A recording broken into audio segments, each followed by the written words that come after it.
Good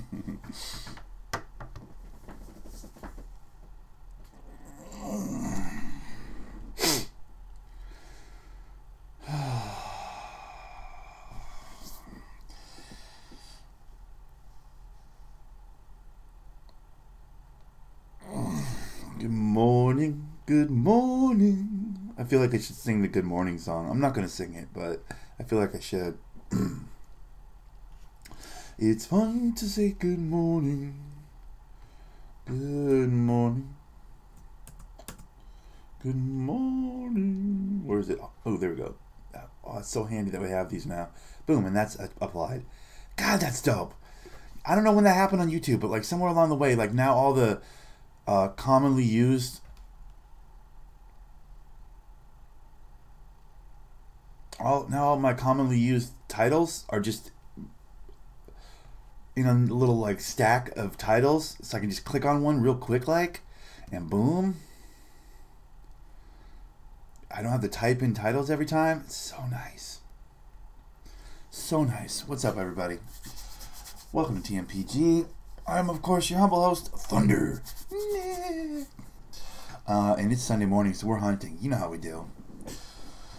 I just woke up. Slept well. Slept really well. I turned on the Hunter Call of the Wild, and what up, Silver Fox? How's it going, buddy? Check this out, dude. Did you see this? Maybe this isn't on the PC. Maybe the PC already had this, but bro, this has never been a thing before. Look, I can select reserve here from the menu screen. Like, this is a trip. Because normally I have to load in the map and then jump to the map I want to jump to. But at this, like, now they have this thing where I'm just legit flipping through the... I'd like to go to Hirschfelden. I'm actually going to hunt on Hirschfelden today. I don't normally hunt on Hirschfelden, but because I really hate this map. But I feel like my hunting's come up a bit. New guns and DLC. There's new guns? Oh, shit. And you have them worth anything?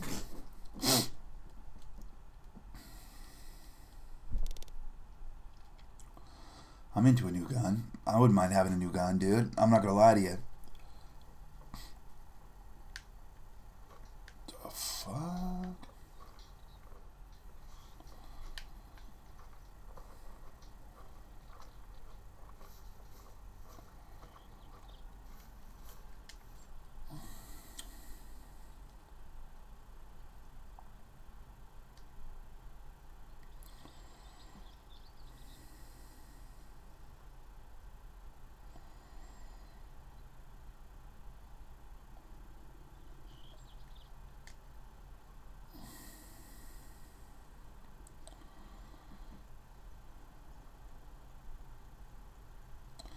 I think pretty solid on that part.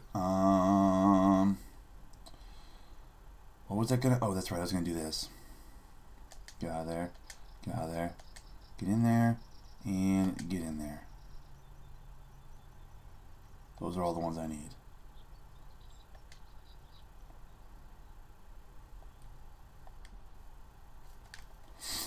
Okay. Alright. Okay. Alright. Okay. Alright. Lures. We want the rope in number 3. We want the antler rattler in number 4. And we should be good to go. Cool. Okay, now which direction are we heading? Probably this way. Where is that on the map? Oh, son of a bitch. Where's that on the map? Alright, let's just head up the map. Oh, wow, dope. That's awesome. There's a lot. Man, this is a big... It feels like a big map. Yeah, let's just head up the map. We're going to go up this way somewhere. Up here. Let's head up this way. From where I am, that's kind of a straight shot. Peter Shane cornfields to the... Whatever the shit, though, is where they're saying I need... Like, why was that yellow? Travel to Peter Shane cornfields. Saving Summers... Cornfields. Okay. Listen, hey, that's the mission. The mission's right here. I'm going to go over here and save the cornfield. Apparently the mission's right across the way. That's dope. Okay, well, good shit. Let's do that then. Let's go save a cornfield. Also, I need to crack my coffee. What are we doing here, man? It's a Sunday morning hunt.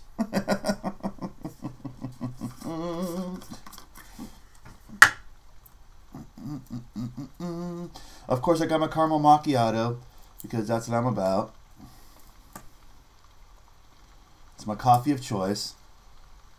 And behind this, when it's all said and done, I have some Eggo waffles I'm pretty fucking hyped about. With a little maple syrup.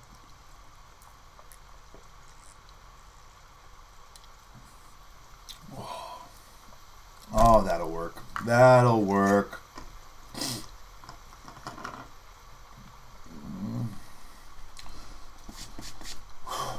Okay. Let's get into it. Now, usually, hey, I finally hit 92 finally. Hey, I hit 92 finally. Nice, JJ. Bro, I hit 93. Did you see my Insta? I did a picture of me at 92 and then the lightning and then boom, 93. It's like a slideshow on my stories, bro. I'm pretty hyped about it. I'm going to do like a permanent post of the 93. That'll stay on my page, I think. But yeah, I hit 93 on my power forward. So I'm pretty hyped. Took a fucking for damn ever. Way longer than it should have, but if I was truly grinding, I would have got that a while ago. But I'm still stoked to have it, bro. Now I can put that guy away. I'm all in on my small forward now. I'm going to be chasing 92 myself with that small forward, JJ, because that's the best one, right? 92 is when you don't have to go to the Gatorade place anymore. That's when it gets truly fun.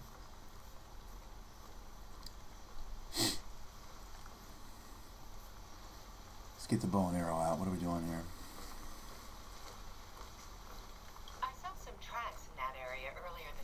Did you? Did you find some tracks? Did you also find your way out of my fucking comms? Because I don't want to talk to you. You're the worst. There we go. Roe deer. Interesting. Yeah, so I just finally got to 93 on my power forward last night. I just put a podcast on my phone and like just put my head down and grinded out the last couple of games. I tried to do it on stream, I really did, but fuck, I was at 5 hours and I was like, dude, I'm done recording this game right now. Then I watched a little YouTube, saw some basketball highlights and stuff. Lakers keep losing. It's like, dude, you can't make the playoffs if you keep losing. Watched some basketball highlights, and then after the basketball, Red Fox, interesting.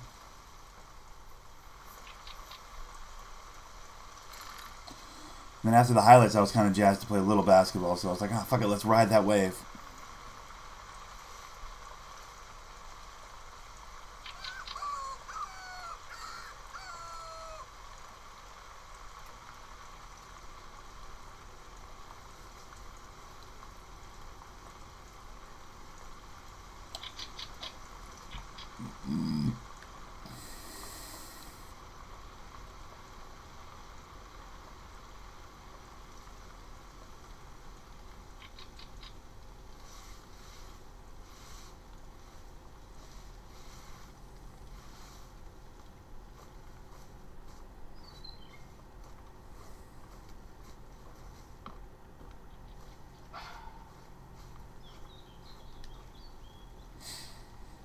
Nick, who do you think is going to win the championship? Look at the Warriors all day. Yeah, I do too. It's unfortunate. I hope Denver, and I give Wookie a lot of shit about his Denver Nuggets, but bro, that's a pretty solid team. Like, they got a depth that's ridiculous, and their draft pick's finally starting to get healthy. He's playing 3-on-3. There's a video of it. That Porter Jr. kid that they drafted, like really high draft pick, but he was injured, came into the league injured. But if he gets healthy, fuck, their depth is retarded in Denver. And I gotta believe, since they've always kind of been that team that can beat the Warriors, that like maybe the Nuggets can fucking bust the West wide open and beat the Warriors. I think it's Toronto in the East. I don't think there's anybody else in the conversation. I mean, the Celtics, you could make a case the Celtics can compete with the Raptors in a 7-game series. You can make a case for that. But honestly, I think the Toronto Raptors are like, thank God LeBron's out of the East. Now we can finally go get that fucking finals appearance we've been looking for. I'm hunting wabbits. I'm hunting red fox. I'm hunting, well, you know, I'm just hunting anything with a heartbeat, really. What's up, baby Kev? What's up, girly? How you doing? Yeah, so the Toronto's out of the East, and Toronto, I don't think, has the firepower to beat the Warriors. Boston, I don't think, again, has the firepower to beat the Warriors. I think the Warriors, if they lose, they're going to lose in the Western Conference. I think either the Nuggets or, in my personal opinion, this is just my own heart, I think the Thunder have what it takes to beat the Warriors. But that might be me just being a fanboy, being delusional. But yeah, JJ, that's what I think. You never know. Yeah, that's true. You never know. Alright, what I'm doing right now is I'm going to these cornfields on Hirschfelden. I've got to kill fallow deer in these cornfields. So that's basically what I'm doing right now. But these animals keep going.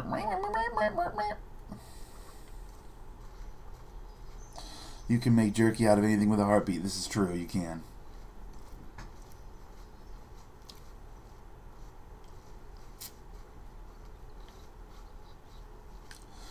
Now this is Hirschfelden, guys, the map I spend the least amount of time on. I never spend any time on Hirschfelden because it's just such an annoying map. It's a very difficult hunt over here.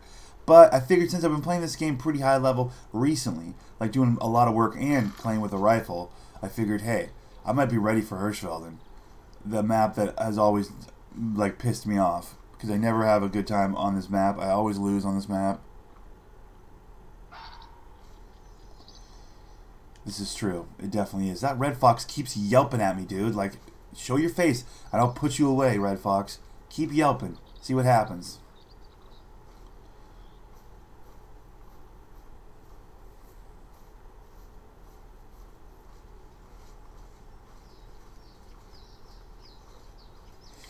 What is this over here at 54?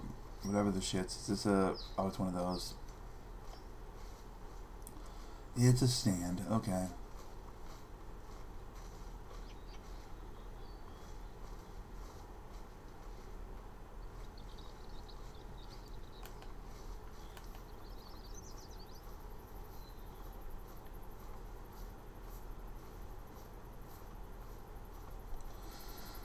I wonder why there's a blind right there, though. Is it because of this? These are the Peter's Hide fields. Sommer would probably want you to harvest at least 2 fallow deer. Okay. I know Gerlinde usually finds a good position by the fields and lures them out. If you have an antler rattler, it'll come in handy.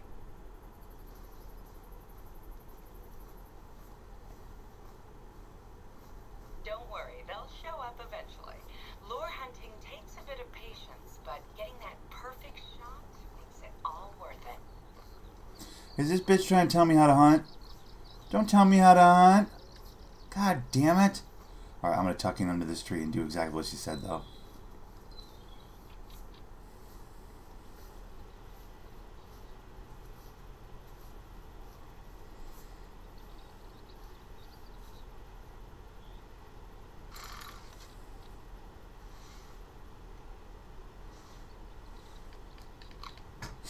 I don't know, hike on the road, JJ. That's called hitchhiking. Yeah, right.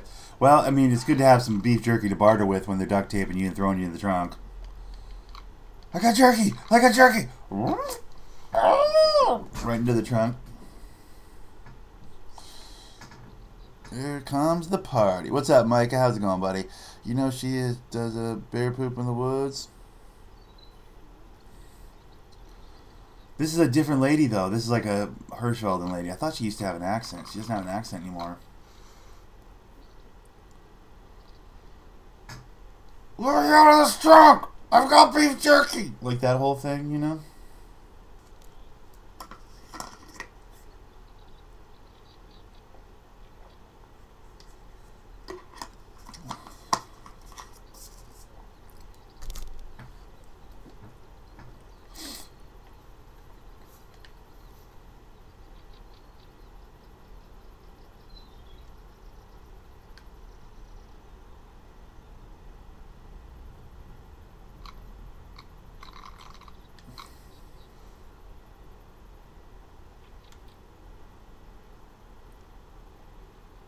Now we wait. Actually, I should probably go over to the cornfield itself, because this technically isn't the cornfield. I mean, I just got the prompt to do the mission here. I've got to kill 2 fallow deer in this area, guys, just so you know. This is part of... I'm, like, actually doing one of the missions of the story of the game. I never do the missions of the story of the game, but... Or just eat a lot of cake, then they can't fit you in the trunk. That's not a bad idea. That's not a bad idea at all. Or, hell, keep the jerky. You'll need it when you're in the trunk. Why would you give away your one, your one form of sustenance while you're trapped in the trunk?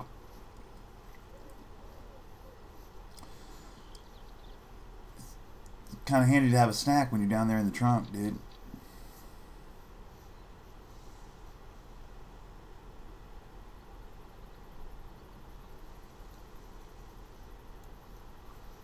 I think over these trees here is like where the actual cornfield starts, and that's, I'm pretty sure, where I'm hunting these things. Is in the cornfield. I mean, this is technically all part of the cornfield area that I'm in right now, but this is not the ideal spot, I don't think.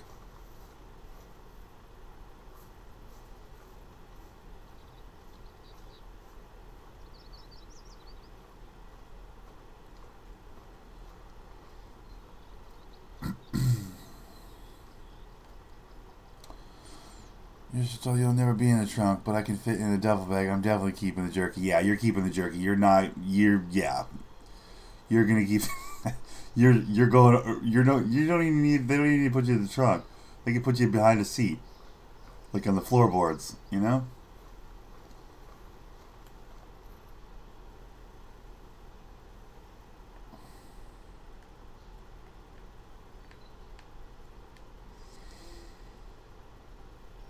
Okay, I'm coming up on it. So I'm like right in the heart. There we go. See that? All that down there, cornfields and shit? That's where I'm going to find the fallow deer. I got to shoot 2 of them. Now, from what I know about fallow deer, they're not large.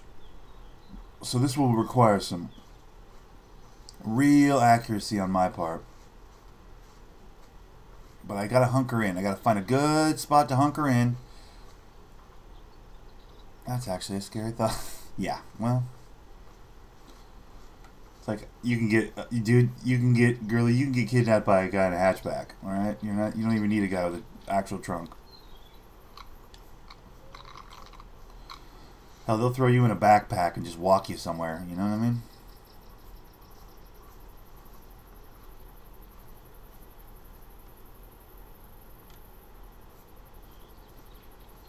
Right in here.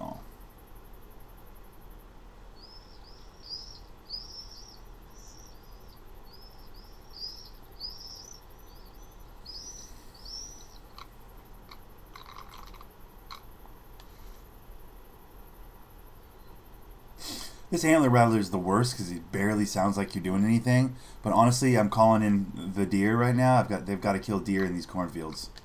That's the mish. Fallow deer, apparently.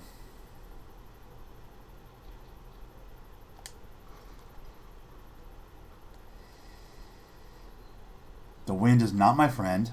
It's literally blowing right behind me towards them. So anything that's out there, it better be out there a ways, or else I'm not calling it in. I might go over to this other field over here, only because that other field I'll have a better angle for the wind. This field right here, looking at this field, like, see how that green cone? That's not good. Not good. That's not good at all.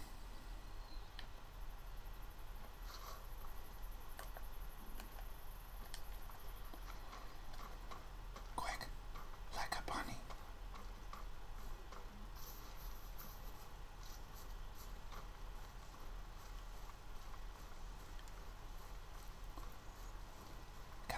Ooh, this is a cornfield right here. Alright, let's break to the... Quick, run. Quick. Hit the call while you're running.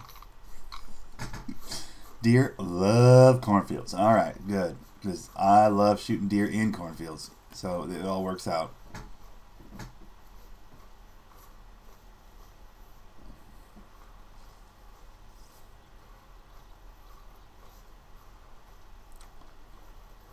I do not necessarily love being on the lower side of the cornfield, though, like this.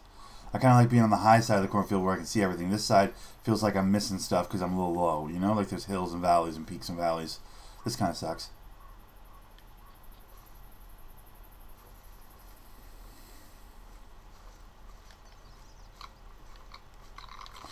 Now, this is where I'm supposed to be patient, but I can't stop moving around because I'm me.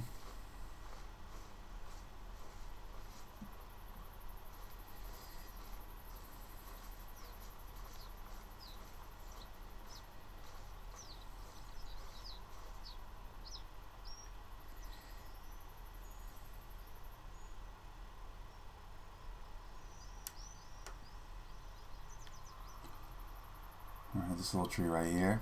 Perfect. Let's tuck in right here.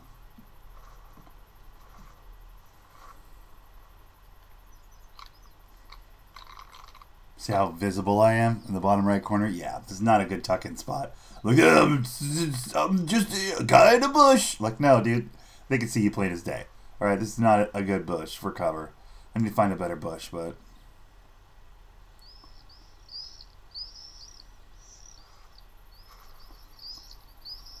The lady said be patient, but I'm not a patient person. That's the one part of this game. I feel like I could be really good at this game if I had just a modicum of patience. I don't live in a patient. I'm not a patient person. Like, it's a virtue. I'm not very virtuous. Okay? I'm just not. Like, that was like 25 seconds I was sat there. And I'm moving on.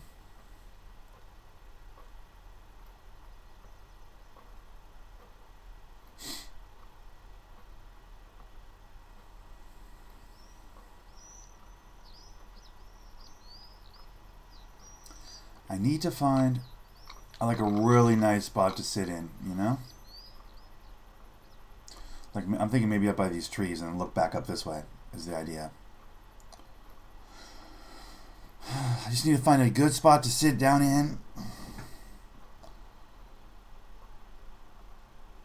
I'm saying, well, there are collectibles on this game for sure. Ooh, what's that? Fucking red fox. I swear that fox is following me going... every time I'm trying to focus on something.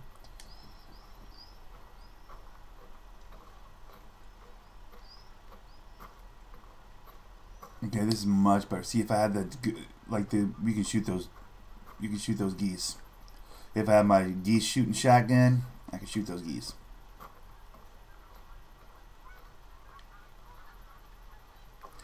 All right, this feels great. Look at this open area here I can stare at. Yes, let's get it right here. This is what we're doing. We'll tuck in right underneath this tree. Better. Now I'm at least a thin line. Ooh, all the way invisible right there. Like right here. Where was that? Where I was all the way invisible. There we go. All the way invisible right there. Perfect.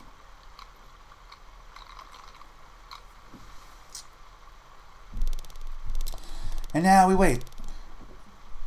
New guns are drilling gun, shotgun, Solikin 1890 bolt action rifle, Magnifico 410 45 Colt revolver. Okay, cool. So they got like a rifle, a shotgun, and a pistol that are new. That's cool. Are any of them pure fire, Fox, or are they all just kind of like more of the same? Because I'm pretty sure those aren't real words. Those aren't real words. Nobody says that. No, the real of it is like, are those better than the ones I'm rocking, bro? Because I'm rocking that 7mm, dude. You said that 7mm was the fire, so I've been rocking that one. If it's better than the 7mm, dude, then I'll fucks with it.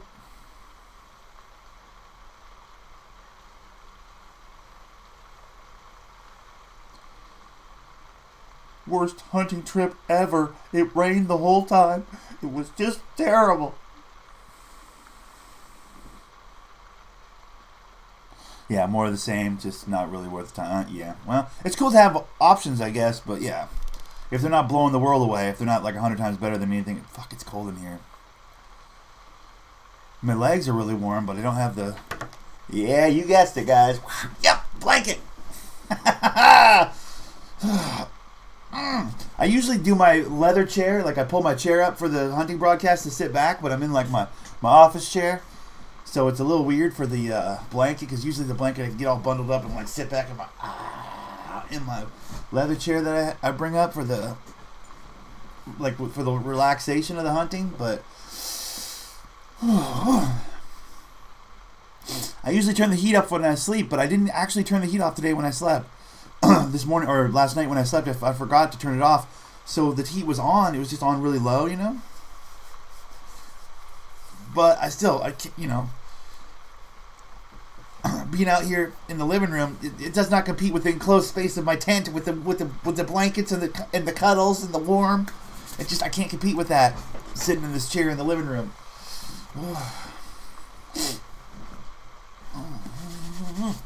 Plus, the game, it's all cold and rainy, so it kind of works. It's kind of like making the hunting experience more, you know, realistic. That like I'm a little bit cold right now while I'm shivering under this bush waiting for fucking goddamn deer to show up. It's kind of cool. It kind of works. Yeah, watching the rain on the game makes the room colder. Facts. Yeah, that's what I'm saying. For sure, for sure. For sure, for sure.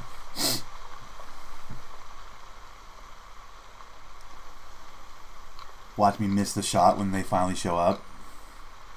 She said to use the rattler, right? To get the fallow deer to come?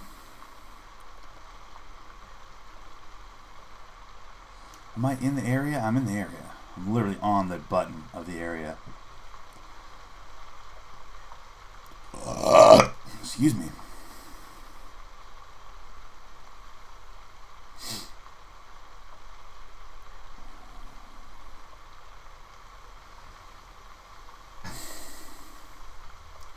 So hard to sit here.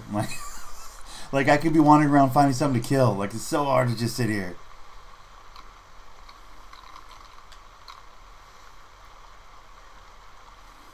I mean, if it's a beautiful shiny day with the sun and the thing, it'd probably be even harder.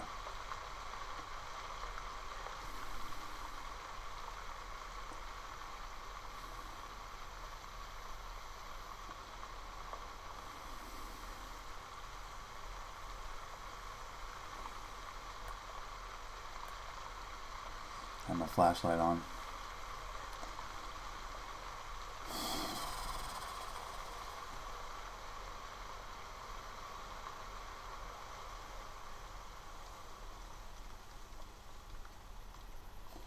Rain stopped. Hooray! Don't feel any warmer. Already confirmed, don't feel any warmer. Guys, in case you're wondering what I'm doing, I'm waiting in this cornfield for a certain kind of deer. As the mission has requested, I need to kill fallow deers in this cornfield. So the fallow deer are attracted to the rattler call, so I'm using that a lot, or the antler call rather. And I'm keeping my head up for fallow deer. I need to murder 2 of them, and the rain is not helping. So it makes it hard for me to hear any footsteps. I'm not seeing any call-outs, though. What's up, Wicked? How's it going, buddy?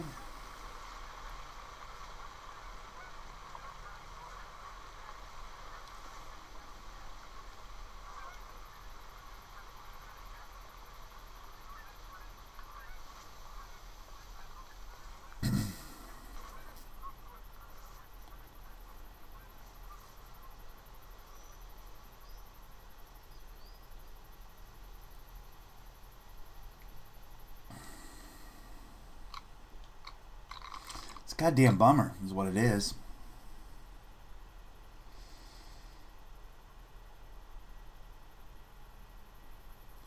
I can see clearly now the rain is gone. I can see all obstacles in my way. I could turn it into a musical. We could turn this into a musical. Been better, rough morning. You having a rough morning, bud? That sucks. Did you sleep bad or something? Someone poop in your shower? You'd be surprised, guys. Someone pooping in your shower will fuck your morning up in a real way.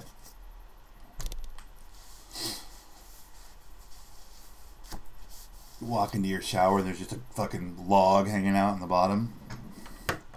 The drain in the shower ain't built for poo. You know what I mean? I hope somebody didn't die so that me making light of it makes me feel like a dick. That would be terrible. What happened, Wicked? What's going down? You and your lady get in a fight or something? Stub your toe getting out of bed? Please tell me it's something small like that. It's not like, my grandfather died. And I'm like, fuck, sorry, dude. Okay. Don't be the bad news bear. Don't be the bad news bear.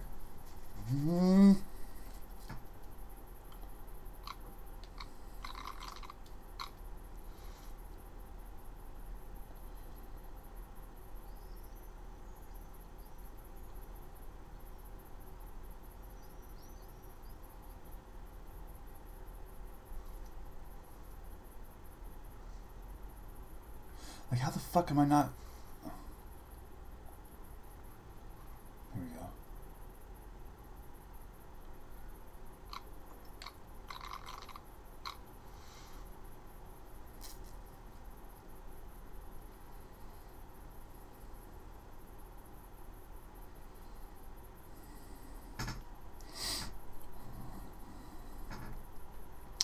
You know what always helps me on a rough morning? Pancakes. Speaking of pancakes, well, not pancakes, but I got Eggo waffles. Yeah! I bought a little sleeve of Eggo waffles. I got a couple of Eggos, and the missus pissed me the F off. I figured, nothing like the old lady giving you the business early in the day, man. That'll fire you right up, huh?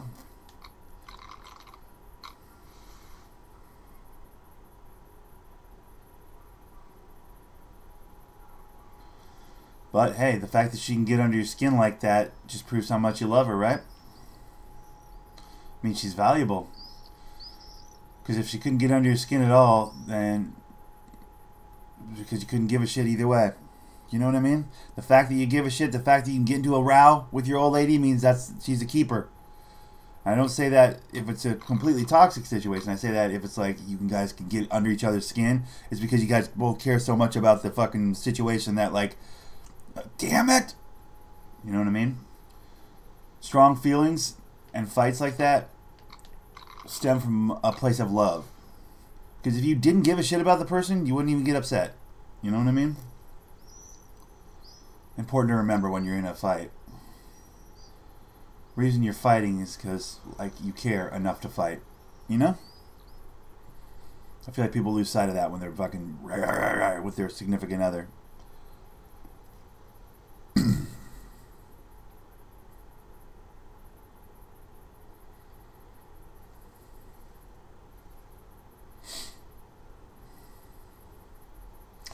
Bro, this is an exhausting thing. Like, this is not fun to sit here in these cornfields and fucking wait on deer to show up.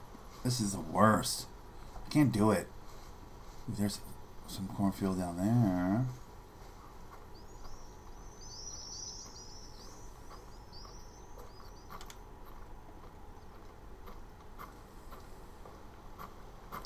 If they're trying to make some sort of a point with this whole, like, just wait for the deer to show up, like, yeah, I'm not this guy. I'm not going to just sit here, dude. I'll wander around. Some teaching moment from the game, like, this mission will teach them how to be patient as a hunter. Like, no, I don't want to be fucking patient as a hunter. I'll wander into a group of them and shoot the shit out of everybody. What?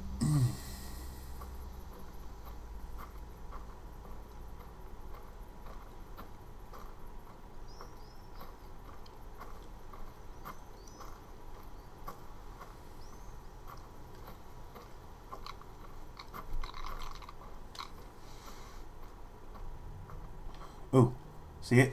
Do you see it? I think I just saw one. God damn it, I'm too far away from my rifle.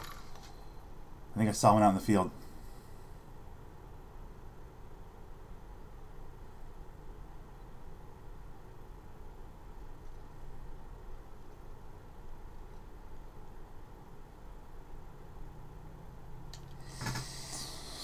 Call her out on her shit, accusing me of shit I didn't do, and bring up people from the past I have nothing to do with for years. Yep, well, when the feelings get real,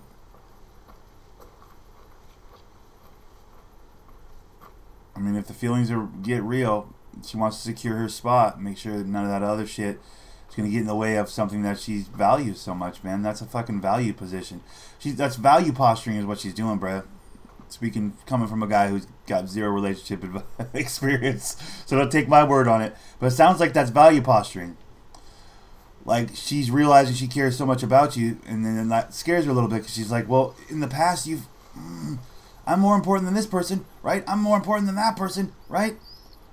It's value posturing. Like, you know, am I on a pedestal? Am I this important to you? I better be this important to you, because you're this important to me, you know?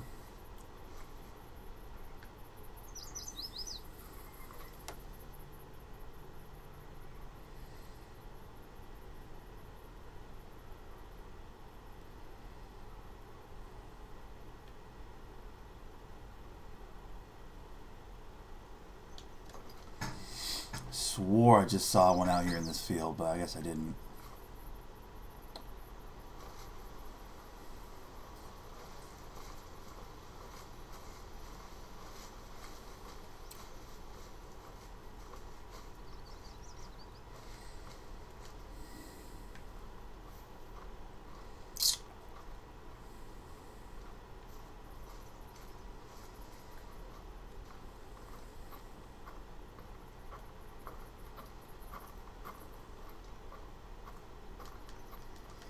And calling people out on their shit, that's just troubleshooting.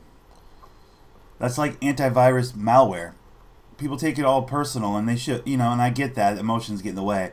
But like when you call somebody out on their shit, that's just fucking virus protection. Like equated to a computer, that's virus protection, dude. I'm in the process of getting a house, and she is literally trying to throw that shit off the table. Well, that's not good. Fear of change can be many things, bro. I don't want to be a counselor to your shit, bro. I'll be honest. I don't know relationships enough to have an opinion on it, but some of the really fucking easy, you know, answers, some of the fights that people get in their relationships are so easy to fix if they're looked at through the right lens. Easy, again, easy for me to say.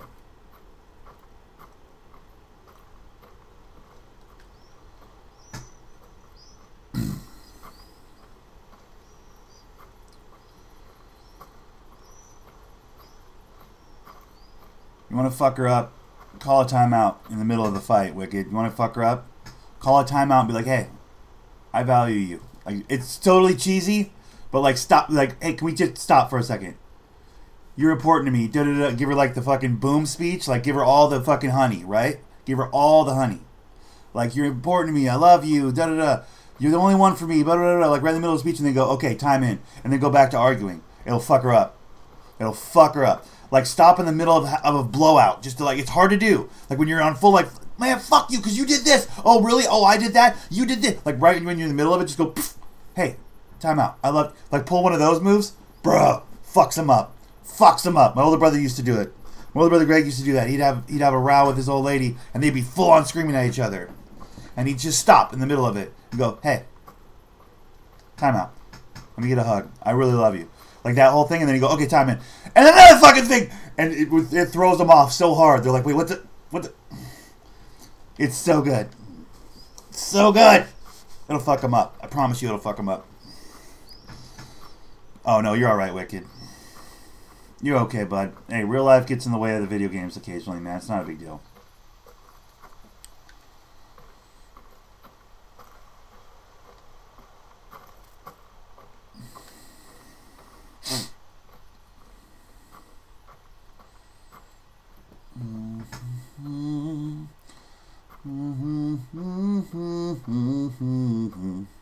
It's also like a power play thing. Like there's that as well.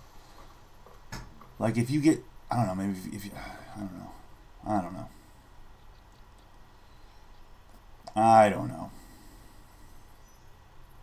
Like that fucking fight for high ground in a relationship, that's so unhealthy.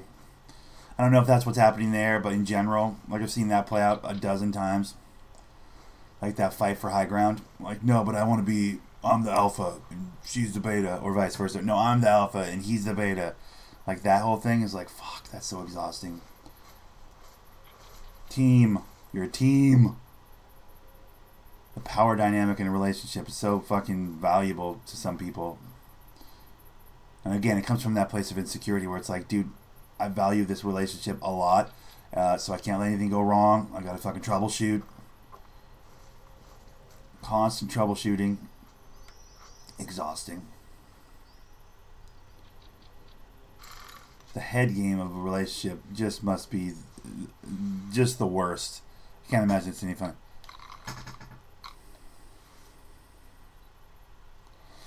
Oh. Well, next! Maybe that's the move, buddy.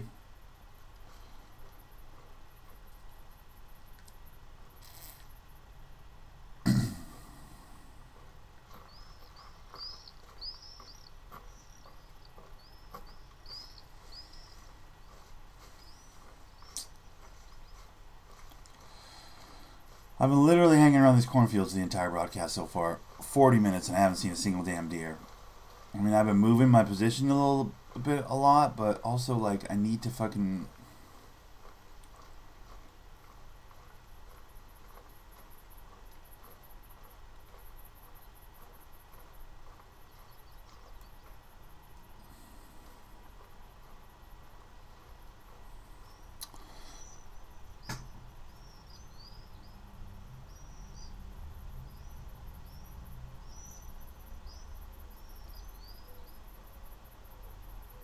There you go, buddy. There you go.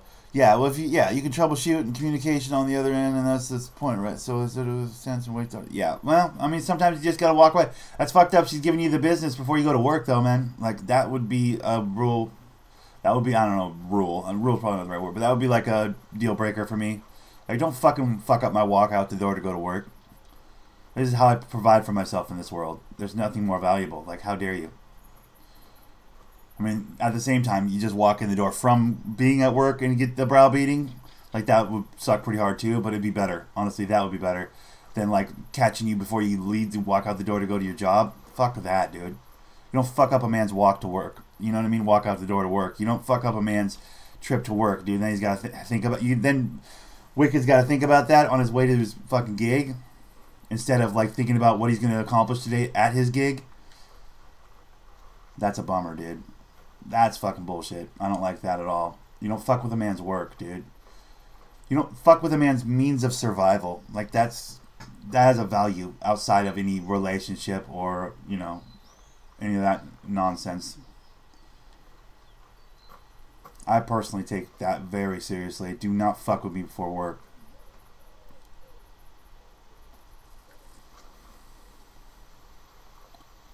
To that end, dude, I used to wear headphones at work because motherfuckers would come and try and chat with me before I clocked in. I'm like, dude, I don't want to fucking hear about your day before I clock into work. I'm trying to focus on, like, what I'm about to accomplish at work. You know what I mean? Like, I got my mind on the task, dude.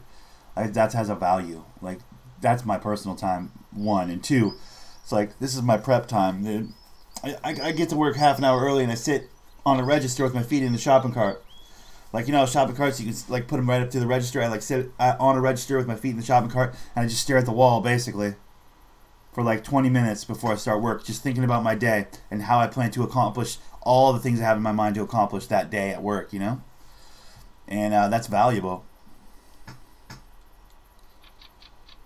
Ugh, yeah, fuck that, Wicked. Fuck that. That's a deal, for me, that's a deal breaker, bud. Like, that's your means of survival. Like, there's nothing you should take more important. That's nothing you take more seriously. There's nothing more important than your means of survival in this world. Vis-a-vis your job. That puts the money in your pocket, that puts the roof over your head, the clothes on your back, the food in your stomach. Like, there's nothing of there's nothing of a higher value in your life. Or there shouldn't be anything of a higher value in your life. That's how you fucking survive. It's like somebody peeing in your water supply if you're in the desert. Do you know what I'm saying? Like, nope. That can't happen. That can't happen. No deal.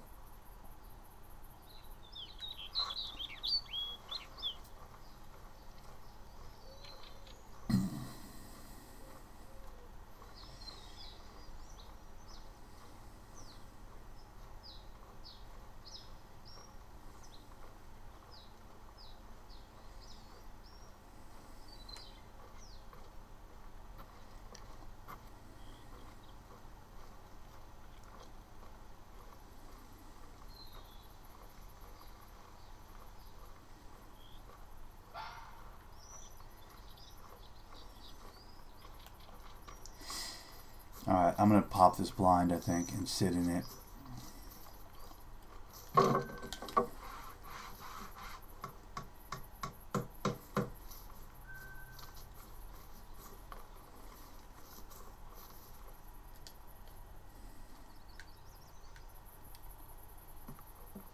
This'll work.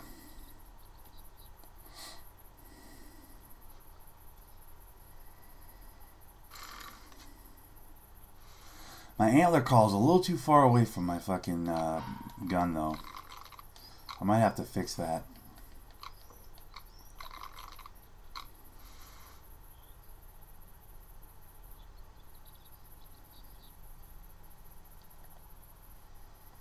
still in it, right? Yeah, I'm still in it. Okay.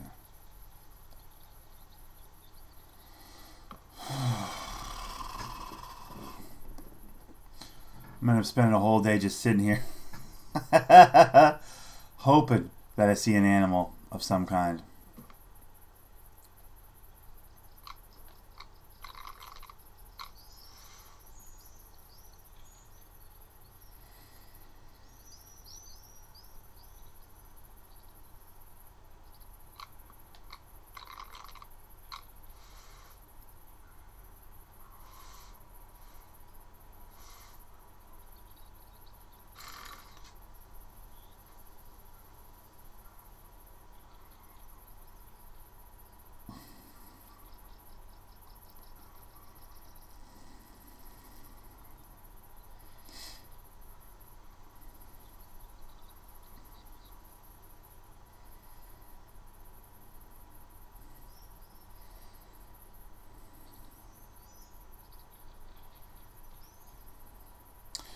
Been with my missus 20 years, bro. Split up 6 months ago. Sometimes it just don't work. Yeah, or sometimes it just stops working, and that's okay. People change, man. Life trajectories, fucking, you know, send you in 2 different directions, dude.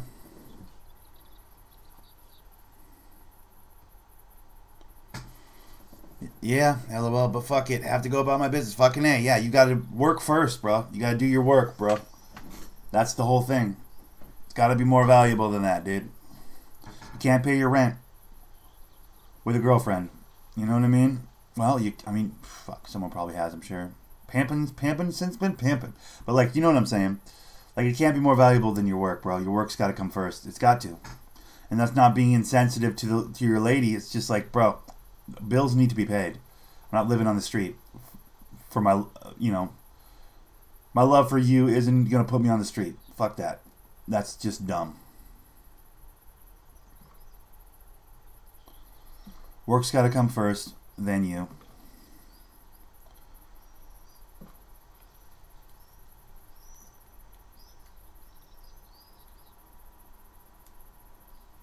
Right, there you go. Exactly.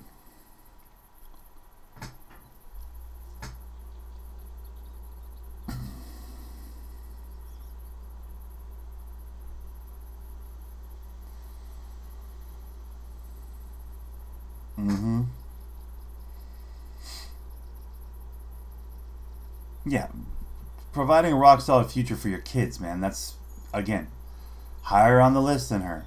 This sounds like she needs to be the top of the list.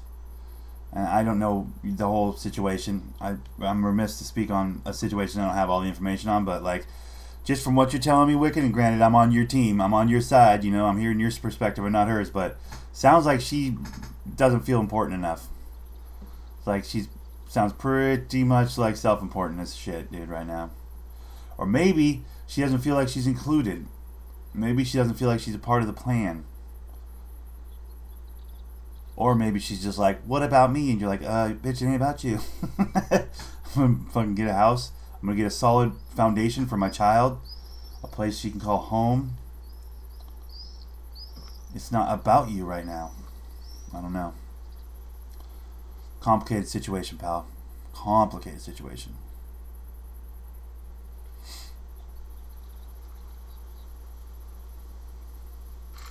I'm gonna fix that. I gotta fix that. This is starting to annoy me. There we go. Let me fix this right quick.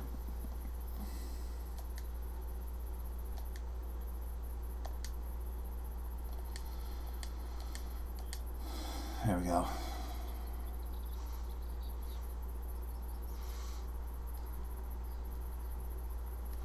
So now I go like this.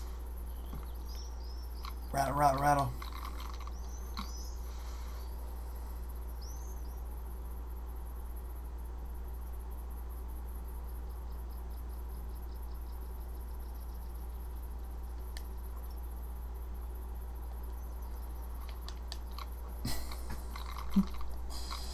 She's been in the top, but now I'm taking her off the high-ass pedestal because she has been living this high life too much.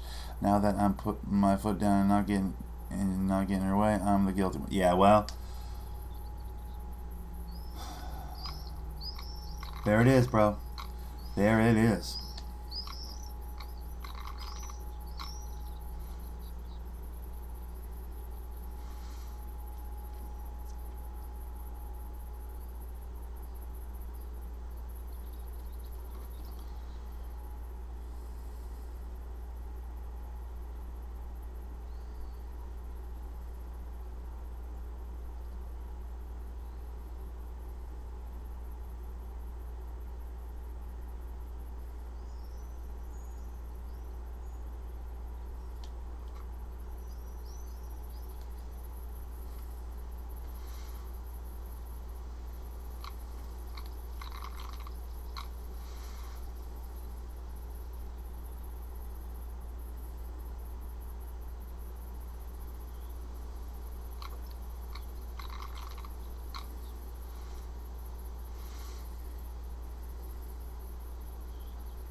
is exhausting.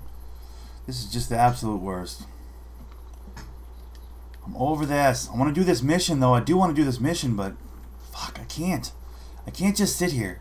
This is the worst. It's like this makes this game horrible and boring, and I don't want to do it. I'm gonna wander on. Let's see, where are we going? Up this way. Let's go up this way. Can't do that mission. I just can't do it. It's too boring, dude. Like, I don't want to just sit there. That's the worst.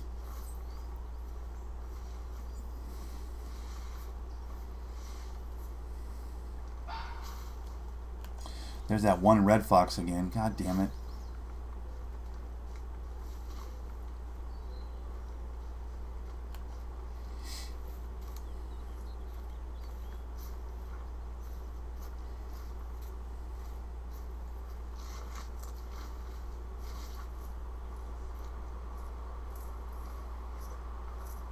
Yeah, frightening inability to compromise. This mission might be at certain times of day, maybe? Maybe.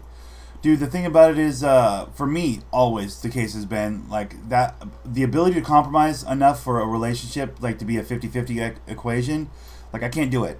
I know my own happiness well enough to know that, like, I can't compromise. I'm not built for compromise. I'm not built for cohabitation. Can't do it. Don't want another person in my space. Don't want another person having a say in my day-to-day. I just can't do it. Can't do it. I've had some amazing women in my life that have been really, really quality human beings that I could have been like, wow, this, you know, if I had the ability to go 50-50 with somebody, this would be the one. She's great. She's a wonderful girl. But I can't. I'm not built that way. I don't have it. I don't have that thing. That ability to take another person's needs into account when approaching a situation or whatever the fuck. You know what I mean? Like, I'm aware that I'm not built for it. It's not me. Can't do it. Can't do it. I value my autonomy too much. I value my free time, my personal time. I value my ability to make a decision in the moment without conference calling anybody. You know what I mean? Like, I'm a one-man show. I can't do the cohabitation thing. I don't know how you motherfuckers do it. I really don't. I've had girls over the years I fucked with, but it was always on a hyper casual level. It was always on a, like, made very clear from first fucking date, like, yo, this is just gonna be like a casual, like, hey, call me when you're in the mood to fucking have a meal, catch a little dick, without being too crass, but like have a meal, catch some dick, and then go home. Like, I swear to God, hand to God, I'm not just being that guy. I just sling dick. No, I'm not being that guy. Like, honestly, I'm not built for that cohabitation thing. I don't know how you motherfuckers do it. I really don't. Can't do it. It just doesn't make me happy. It makes my skin crawl. It makes me uncomfortable. I don't even sleep over, dude. Like, I'm not sleeping at... I usually go to girl's house, and I don't sleep at her house. I sleep here, at my house, by myself. Can't do it. So, you're a better man than me, Wicked. You know what I mean? Can't do it. Not built for it.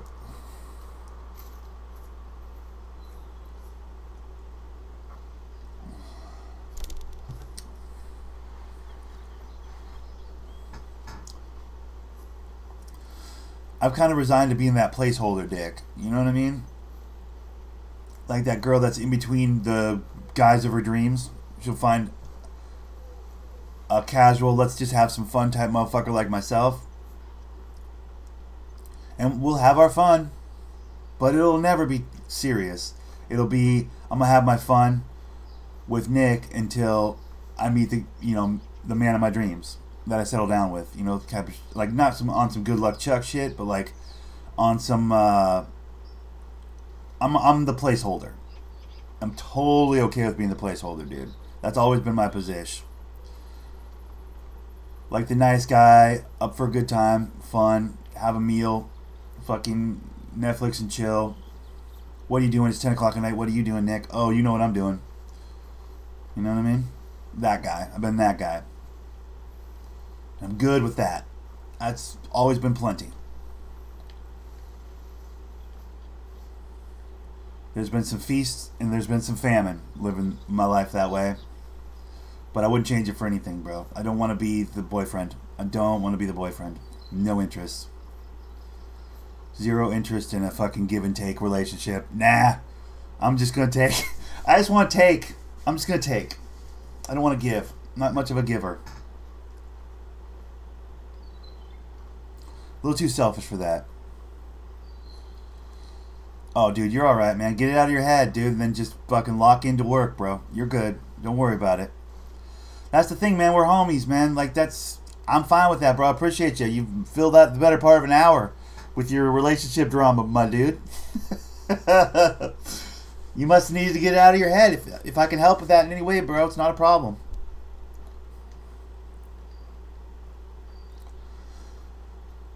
Don't even worry about it, dude. Just remember, man, work is more important than any of this shit, bro.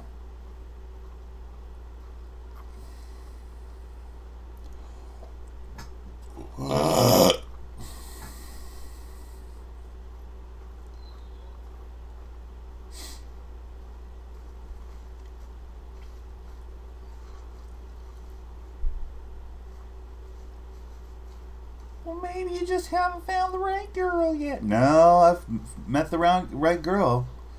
I've met some really amazing women over the years. Promise you I have.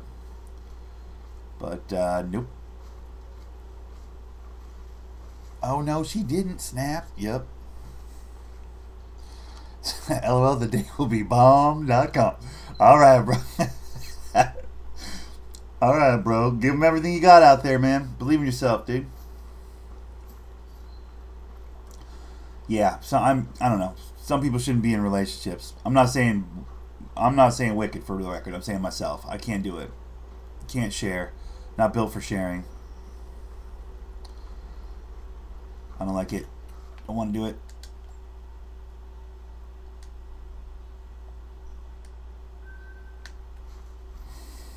Collectible. See? Collectible. Girly. Collectible. Right there. Go Pistons!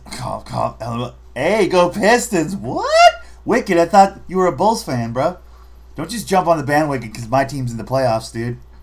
By the way, they're playing pretty goddamn good. They won like 11 out of their last 12 or some shit. The Pistons are low-key having a good final stretch of the season. They are 10 out of 12. Last 10 out of 12 they've won. They've been playing nothing but bum teams, though.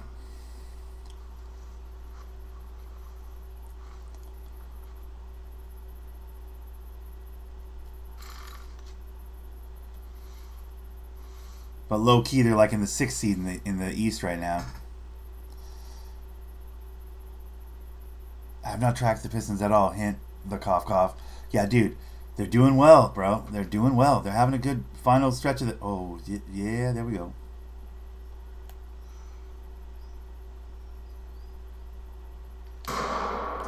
Hit him in the back. Hit him in the back. That's not going to be a finish. That's going to be... Ooh, that... Ooh, there's some more right over there.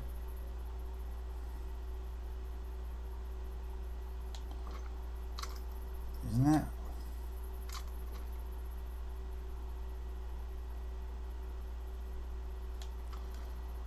It looks like fucking... They're not. Okay. Let's go see what I did with this guy over here. I think I hit the back wheels of this fucking deer over here. I don't track basketball at all. I don't have the time for it. Hey, I feel you, bro.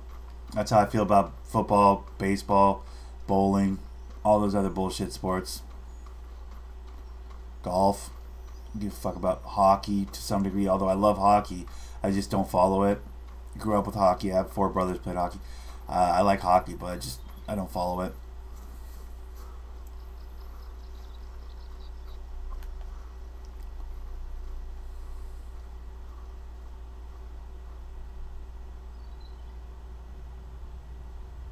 Damn it, I didn't hit it. I thought I hit it in the back wheels.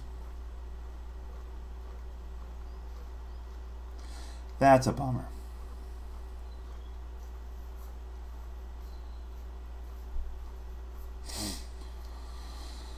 Talk about this during your streams. Talk to you later if you stream later about start my shift. Alright, brother. Have a good day at work, bro. Head down, grind, bro. Remember, head down, grind. And remember, the customer's always right, even when they're being an asshole.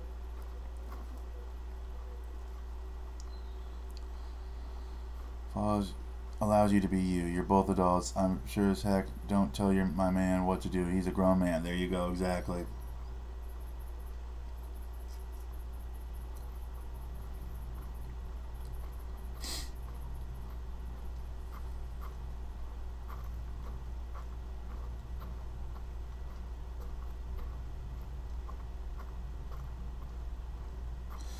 Yeah, relationships are tough. Maybe I've just got I've got a small sample size, but I have 6 brothers, and I've seen all manners of relationships between those 6 brothers. And my parents, obviously, which is just a poisonous relationship. My old man's just a doormat. He's the greatest man, like the best man I've ever known in my entire life is my dad. He's an incredible human being, but a doormat. Unapologetic doormat to my mom. My mom runs him. Why? Because my mom's a lot like me. She can't compromise. She's not built for it. She doesn't have it. She doesn't have compromise. I don't have compromise. I'm the second born in this direct blood brothers. I'm the second born, so I carry traits from the mother side of the family, and we are the same person. That's why my entire life, me and mom have had an adversarial relationship, because we're the same motherfucker. We're like, nah, I'm not compromising. And she's like, nah, I'm not compromising. I'm like, well, neither one of us is fucking compromising then. And it was just my entire life. In realizing that as I've grown up, I'm like, fuck, that's me. And then to watch mom and dad's relationship, dad pretty much just fucking gets ran over by mom constantly.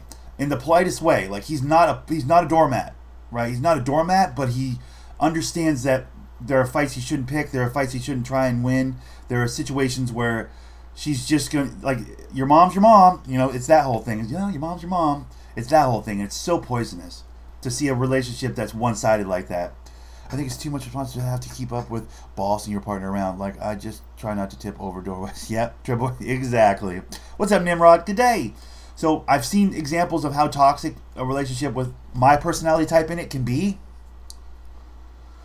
I mean, dad wouldn't change anything for the world. He always says this. He's like, if it's not for you kids, me and your mom would not have worked out. He's like, the fact that I have my boys, he's like, you guys are the best thing that ever happened in my entire life. And da-da-da-da-da. He gives us that speech, right? He's like, but your mom and me, if not for you kids as a buffer, we would have tore each other apart a long fucking time ago. Because she does not compromise. She's me. She's a female version of me. So you can only imagine. Don't tell me what to do. The whole tell me what to do thing. The whole don't tell me what to do thing. That's not just me. That's a family trait. That goes back a ways. Mom is the man of the house. Exactly, JJ. That's the right way to put it. Like, my mom runs everything. And does it well. Like, it's a well-oiled machine. Like, you'd be surprised. My fucking grind, I get that from my mom. My staying power, I get that from my dad. That's how the fuck I've been managed to work where I've worked for 21 years. The only job I've ever had. I've had one job. It's a warehouse work. It's manual labor, and it's grindy, and it's fucking, you leave sore. But I've been doing it for 21 fucking years, and I credit that to both my parents. It's a beautiful cocktail of my mom's stubbornness and my don't tell me what to do, and my fucking I will work harder than everybody around me so that people leave me alone. And then it's my dad's, I'll fucking suffer. I'll suffer quietly. I'll suffer with a smile on my face, making everybody around me feel better about themselves. So that's the two. You got the new guns? I don't got the new guns. The new guns, I guess, aren't that good, Silver Fox was saying. So between my parents, biologically, I've got a fucking nice cocktail. Workplace cocktail, at least. Like, there's always going to be a more dominant person in a relationship. There's always a passenger, or there are going to be explosive relationships. Yeah, that's true. That's very true. Yeah, I've never seen a relationship that was 50-50. I've never seen a relationship that's 50-50. I just haven't. I'm trying to think of one. I haven't seen a relationship that's 50-50. It's kind of a bummer. There's always one that's driving and always one in the passenger seat, as Gurley put it. That's the right way to put it. There's always one driving, there's always one in the passenger seat. I just got my PlayStation Plus today. Nice, Cal Mosley. Awesome, buddy. Sup, Thundernick? What's up, bro?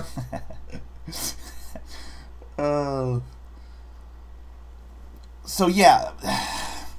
I don't know. With my brothers, like, high school relationships, jealous relationships, fucking girl runs the show because that particular brother is a little self-conscious about his situation and, like, oh, I don't want to fuck this up. She's the best thing that ever happened to me. I've seen those kind of relationships. I've seen I have one brother that swings below the belt, like that swings below his weight class, like kind of goes for the uggos because he knows he can treat him like garbage. I have a brother that does that. Like, because he wants to be the high ground, so he doesn't pick a girl that's out of his league at all or at his level at all. He picks the girls that are grateful to have him so that he can not be a dick to them, but like so that he knows he's in a power position. I've seen those kinds of relationships over and over and over again. None of it ever seems to work out right, though. Ever see someone on the news for domestic violence? They were fighting over the gas pedal. Exactly. Exactly.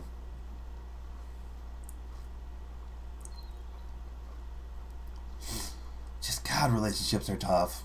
Like, I don't envy you guys that are attempting that endeavor. That's got to be exhausting. Having somebody else's needs in the, like, or those of you who have kids, that's got to be exhausting. Having somebody else's needs in mind when you approach any course of thought or action, you have to consider 3 or 4 people. Fuck that. Fuck that. I have enough time coming up with decisions on my own, and it's just me.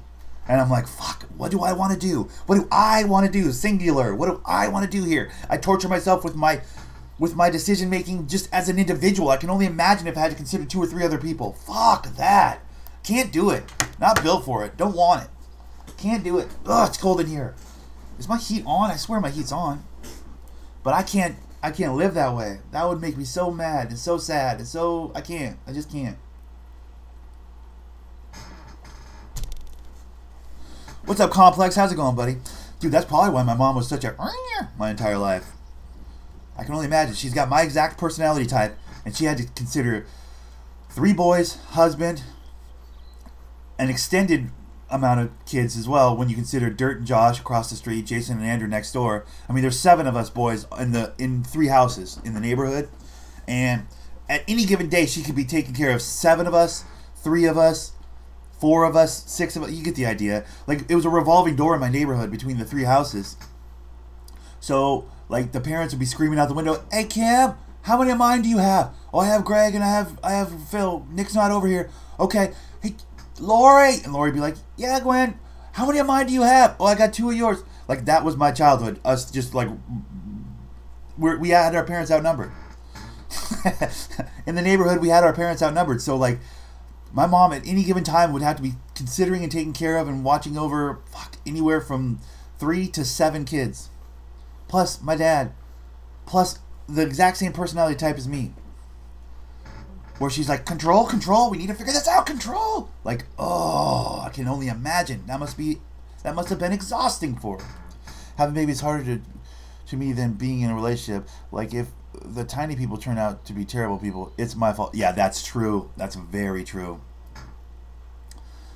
God, yeah, that's some Freudian shit, but like, that's the truth. Honestly, I mean, the kids you can't take all the culpability away from the kids, but yeah. The way you raise your kid and whether or not they're a piece of garbage, it does pretty much fall on you. Oh, that sucks. Yeah, that does suck. That's going to be, well, girly, you better fix them. You better do it just right. Don't mess it up. Yeah, if you bite into a cookie and it tastes like garbage, you don't go, "God damn it, this cookie fucking is garbage." You go, "Damn it, who cooked this fucking cookie? Who made these cookies? These are fucking trash." Yeah. Exactly. You don't blame the cookie for not tasting good. You blame the chef. Same with kids.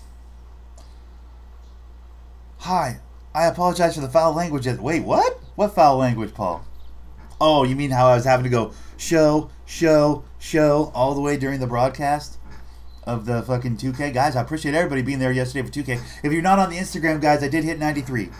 It didn't do it on stream, but I took an hour break and then I went back in and got 93 on my post score. So I'm at 93. I'm pretty hyped. I put the slide scroll picture on my stories of going 92 to 93. Pretty hyped.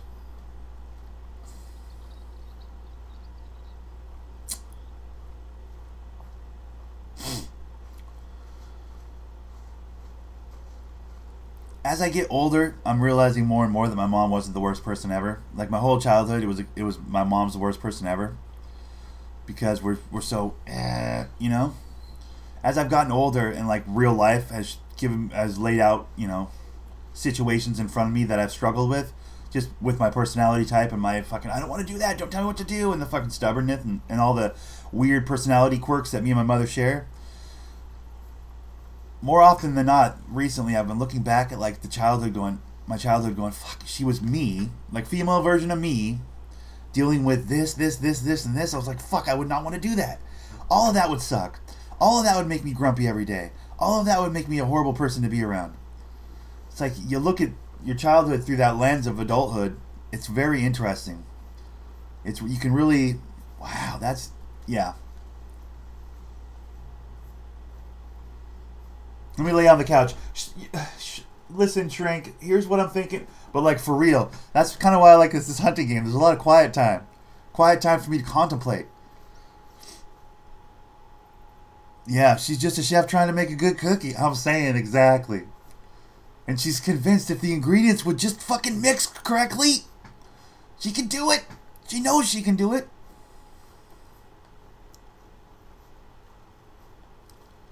But, dude, yeah, we were, me and my brothers ran her.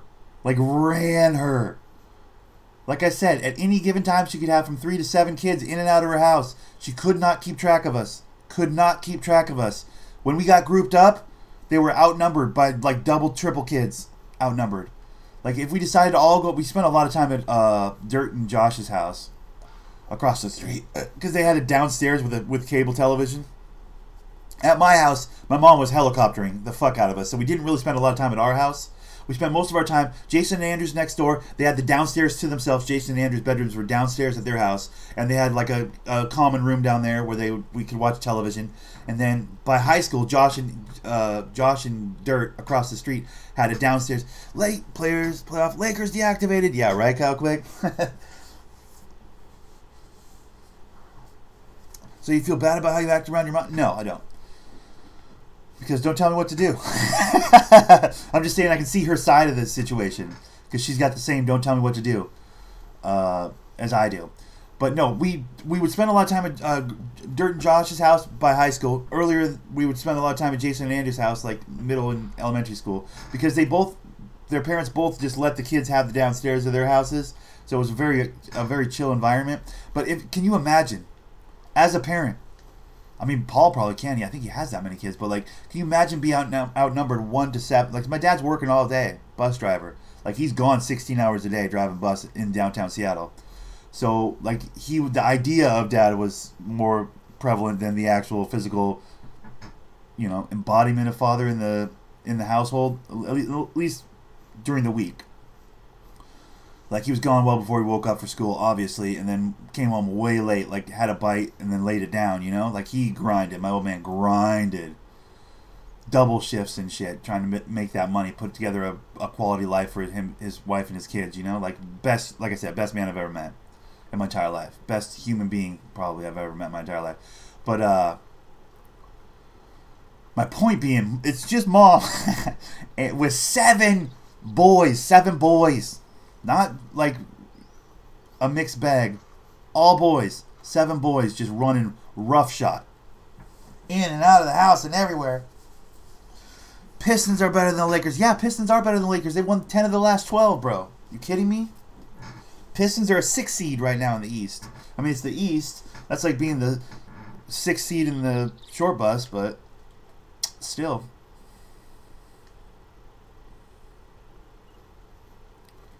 I mean, we ran them ragged. By the time high school hit, bruh, we were organized. We were a goddamn roving gang. That's why Dirt's my brother. You guys have all met Dirt on the broadcast where me and Dirt sit down and we're gonna do that scratch ticket one soon, guys. By the way, I think this Friday we'll probably do it if I can figure it out this next Friday.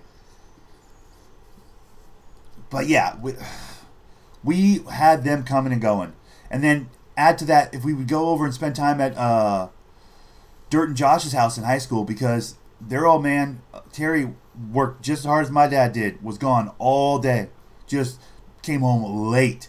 And Dirt's mom was cuckoo, you know what I mean? So we could literally run the show over there. You did what in a lake? Huh? Who loses to the Suns? I know, right? Playoff mode deactivated for sure, bruh. LeBron's the best basketball player to ever live. That's not accurate. He's just not. Sorry. But yeah, it's just... We ran him. We ran him. God, the drugs. Adulting is hard. Yeah, I've found a new perspective. Adulting is hard. Adulting is very hard. I can only imagine doing it with a wife and kids. Or with a husband and kids. Like, that's, you know... Can't even imagine. That's got to be horrible. Or super rewarding. I don't know. Maybe I'm just looking at the negative side of it. But I wouldn't want it. That sounds like hell on earth for me. God, at some point, me and Dirk got to sit down and tell some stories about the good old days when we got into LSD and fucking Dirk was dealing and we had the fucking shrooms and the, oh my goodness. My older brother Greg and Josh, if I ever can get them in a room together and sit down and do like some sort of a podcast, I promise you, their cocaine stories, weightlifting and cocaine stories are just fucking incredible. The loose women and the whoring in high school, oh my god, the stories. Like, I have just third person stories because I was too fucking wallflower to get deeply involved other than the LSD and the drugs. I got really into the drugs in high school. But, the womanizing, I was never a world-class womanizer. My older brothers, Josh and Greg, Jason as well, ran high-quality ass, like cocksmen. Legit cocksmen. Coke, gym, laundry, that was like their fucking... Gym tan laundry is the Jersey Shore. No, in my neighborhood, it was Coke, gym, pussy. That was the 3-pack in my neighborhood. And that was Greg, Josh, and Jason, with all three of my older brothers besides Dirt. Dirt did pretty well in his day, but like... Back in the day, like high school, it was Jason, Greg, and Josh just fucking running through every piece of pussy in our high school. Hand to God. Like, it was impressive. It's like, who's this girl? I've never even seen this girl before. Don't fucking worry about it. Whatever happened with his stranger lady who thought he was a god? Dude, I don't know whatever happened. I don't think she ever came back. I don't think she ever came back, and we never really got that resolved when that lady knocked on Dirt's door. That's a good point. Whatever happened with that lady?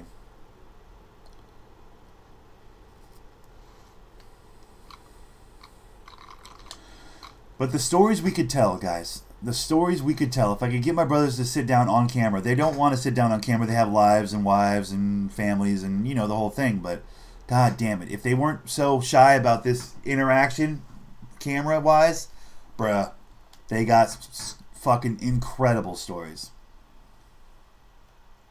I was there for some of it, but some of the other stories I was not there for. So it would be tough to tell the stories without them here to, you know, well, actually, here's what, no, this is the part you don't know. This is the part you don't know. Like, we'd need to be bouncing the story off each other, you know what I mean? For it to be the true telling of the instance or encounter or whatever the shit, you know? But god damn it, the times we had. Oh my god. It's safe to say your boy Thunder peaked in high school. Like, I had a great time in high school. Didn't do any schoolwork. I'm technically still in the 9th grade. But, god, the fun I had. I cannot, the reveling, I can't even tell you. Revelry. The revelry! Can't even tell you. So good. God, I had fun. We had fun.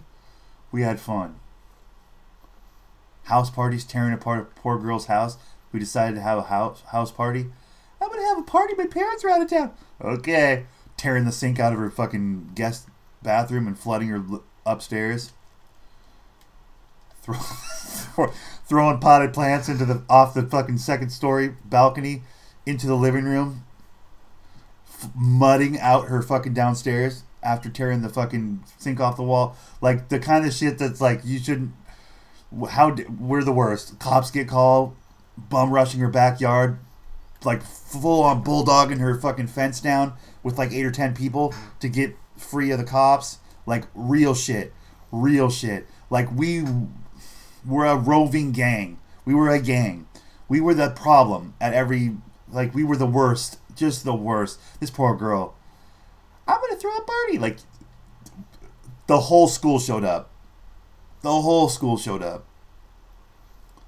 And just, it was like Project X.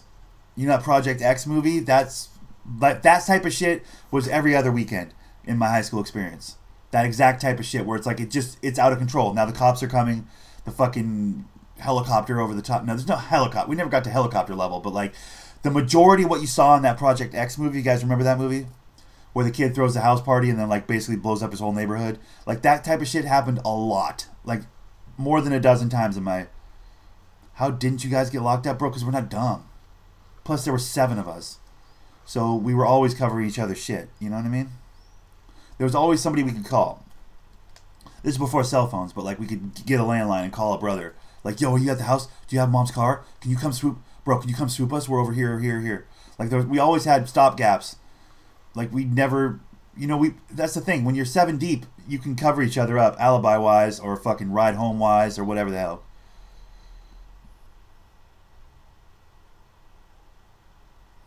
Would you ever consider doing 23andMe and DNA? Ooh, that's not a bad idea. Yeah, I'd be into that. That's like $100 though, isn't it? I'd have to get $100 in donations to do that.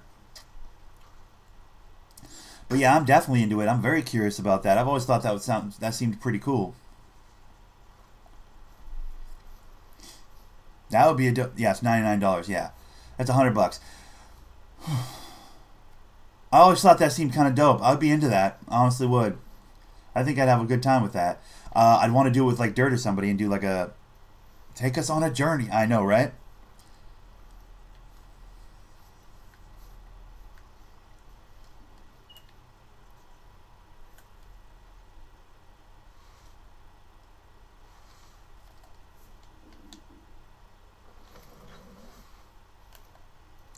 Gives you so much info. Yeah, I'd be into it. I'm not scared of finding out who I... What the fuck? Pick it up. No, I don't want to pick it up. My bad. I wasn't trying to pick it up. I was trying to go inside of it. I keep doing that. I'm an idiot. Okay, here we go.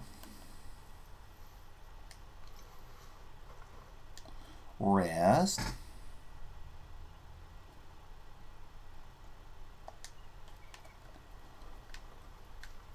Morning time. Bro, I love talking about my fucking childhood. As much as I hated my, like, in the house, parents fucking running the roost, telling me what to do type shit, I fucking had so much fun with the brothers. Like, I can't even tell you. The kind of stories that we could tell. If I could get all the brothers together in a room, like, you wouldn't be able to keep up with the stories coming out of the room. I promise you. Like, it would be viral. We could do 4 hours of fucking remember this, and everybody's different perspective. And no, but you don't understand. I was over the fucking... If we got into our fucking high school years, or even before that, like all the shit we could say, oh my God, if our parents ever saw it, like they would just be like, fuck, we failed. Like, to their credit, they did the best they could. Lori and Terry and Gwen and Neil, my parents, and fucking Kim and Jeff next door, Jason and Andrew's parents, they did the best they could. Two people can't keep up with fucking 7 kids. We had them outnumbered. In every situation, we had them outnumbered. And there was no way they could keep up with us. None at all. We ran the neighborhood. It takes a village to raise a child. Yeah, they had a village, but we raised ourselves. We were fucking wild animals. It was amazing. So fun. So fun. Also, I've got to get back to the neighborhood soon. I'm going to do some Instagram type videos or whatever. I'm going to try and find a way to record some shit and put it on my YouTube channel, like of my neighborhood I grew up in, because my parents are moving out of that neighborhood in a couple of months. I've got to go get footage of that. That needs to happen. And you're going to see the neighborhood I grew up in, guys, and you're going to be like, this fucking suburban white boy with the picket fence and the bullshit. Like, it's a legit suburban-ass neighborhood. Like, it's a normal-ass neighborhood. It's nothing special. But the proximity to the schools I went to, I want to show you guys that. I want to show you guys the room I was locked in for 8 months when my parents tried to break my spirit. When I was fucking 13 or 14, when I refused to do church anymore, when I refused organized religion, and cast off the shackles of Jesus that my mother tried to fucking lock around my neck, I was like, fuck you. 8 months, yeah. Bed in the Bible. You ever been to prison? Like, I've been to prison. My mom stripped my bedroom, bed in the Bible, and legit, I've told this story before, I feel like, bed in the Bible, and would literally let me out of my room, take me to school, drop me off at my classes, between the classes, make sure I was going to the next class, and then walked me home from school, right back into my bedroom, fed me food in there, like basically prison sentence. Like hostage situation for 8 months. It's when I learned to paint. You guys know that, right? Because my brothers, to their credit, they throw me shit through the window because there's a second floor bedroom. So they throw paints and brushes and shit through the window and stuff through the window to like, here, use this. And I painted all over the fucking walls. Like I was literally locked up for 8 months. Because I wouldn't go to church. Are you going to church this Sunday? Okay, another week. In 8 months, it took 8 months before my parents were like, okay, he's going to just sit in here forever. I was like, yeah, I'm not going anywhere. You're not going to break me. I'm not going to church. That's not happening. I'm done with organized religion. You guys can't tell me what I believe. Well, our family goes to church. No, you guys go to church. I don't go to church. That's fucking stupid. Don't tell me what to believe. I'll make my own decisions as far as religious beliefs and otherwise. I have better things to do on my Sundays than go to some fucking house that God lives in. Fuck all that. There's a reason fucking Jesus in the Bible, by the way, I read that book twice out of boredom. It was the only thing in my room during that 8 months. But there's a reason Jesus tipped over the fucking vendors' tables and the bullshit in that fucking synagogue or whatever. In that, the only time Jesus was ever violent is when he was at a church. Just saying. Oh, but that's because the merchants were in the house of the Lord and they were trying to sell stuff. Yeah, what do you think the fucking collection plate is at every church I've ever been to? That's 3 people trying to get everybody's money. Jesus doesn't live there. God doesn't live in those fucking buildings. He just doesn't. That's not how it works. Sorry. But this is my 2 cents. God doesn't live in a fucking building you've decided he lives in. How dare you, bro? Fucking dumb. I'm not going to that stupid building. I was like, no, I'm not going there. That's dumb. I have my beliefs. I had my beliefs then.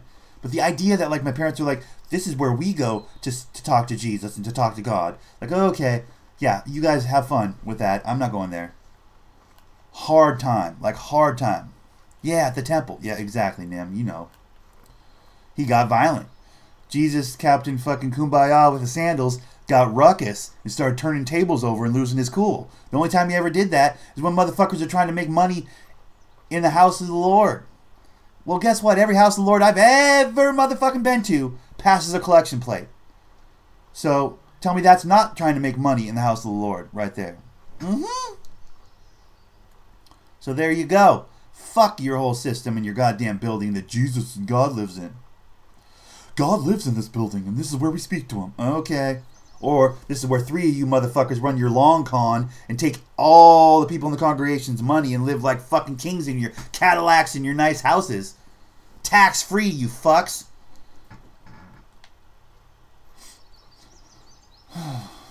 Anyways, I saw the hypocrisy of that when I was in fucking, well, elementary school. But by middle school, I was in a place where I was like, yeah, you know what? I'm done with this. Exactly. Jesus says your body is a temple, that the people are the church, not the building. Exactly. Exactly. Exactly. So fuck all that. It was like I realized the hypocrisy of that fucking we're going to this place to worship like when I was fucking 9. But by the time I'm 13, I'm going, okay, fuck this. We got to make a change. Can't do this anymore. This is stupid. Will not be a party to this. So yeah, my parents put down the full court press. They're like, we're gonna nip this in the butt. Hard grounded, like legit grounded. Like you're gonna be stuck in a room with a bed and a Bible. No bullshit. There was nothing in the room but a Bible, a bed, a blanket. I just sat in there all day long. Weekends, all weekend long. Just no entertainment of any kind. This is before cell phones. This is before, like, literally, I was a hostage, locked in the room. But my brothers would hang out in the front yard playing basketball, so I could like lean out the window if my parents didn't notice I was leaning out the window, and I could communicate with them and have a conversation. And what do you guys do today? Oh, we're doing this. Like, you want us to bring a ladder over so you can climb out the window? I'm like, no, that'll just make it worse. Fucking, they threw me in paints and brushes. I painted the walls, brushed the walls. They'd throw me in a book, be like, yo, check out a book from the library at school and throw it to me. And I'd like hide a book under the mattress in my bed. Like contraband. I had contraband. Like I learned, I fell in love with reading during this period of time. I fell in love with painting during this period of time. Just my abstract imagination, my left side of my brain got fully flexed during these 8 months. It might have been the best thing my parents ever did, honestly. Because since that 8 months, I've been chasing my goddamn whimsy on a level I can't even describe with words. Like, I do not do anything I don't want to do anymore. Broke them. Broke them at like 12 or 13 years old. Broke my parents, and they, like, once I was out of that room, they had zero ability to discipline me in any way, shape, or form. They couldn't, there was no threat left. By law, legally, they were allowed to feed and clothe and house me till I was 18. So, by law, they were fucked. I had the power. Once kids realize they have the power, you're fucked. Girlie, make sure that is a long ways away. Don't let them realize that they have all the power. Because parents are legally required to house, clothe, and feed you. Otherwise, they can get in trouble for endangering their children. You know what I mean? Child endangerment is actually a fucking criminal offense. They can get in real trouble for that.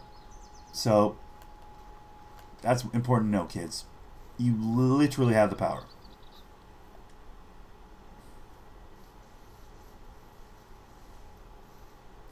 Yes, agreed. Agreed, girlie. Agreed. So, for my 2 cents, the building means jack and shit to me, dude. Beliefs is far more important than, what the fuck is that?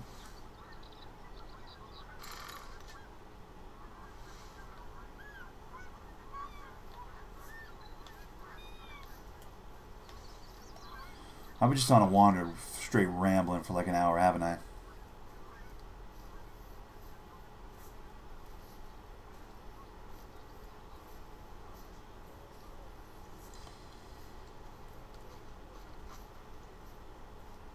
But yeah, all these experiences, all these things I'm talking about. Like after I got out of that room, by the way, if you guys haven't seen the movie Room, with what's her name, that Brie Larson chick that's gonna, Brie Larson, that chick that's gonna play Captain Marvel. If you guys haven't seen Room, like, god damn it, that movie's great. But anyways, it just reminded me. If you guys haven't seen that movie Room, it's so fucking good, so good. But it reminds me a little bit of my childhood, I'll be honest, for that period at least. Without the, the sex and the having a kid, obviously. Or the rape, rather, is the best way to put it. Hey, I shot an animal. This whole time, hour and 30-something minutes, I hadn't shot shit. Hey, I shot an animal. Let's go.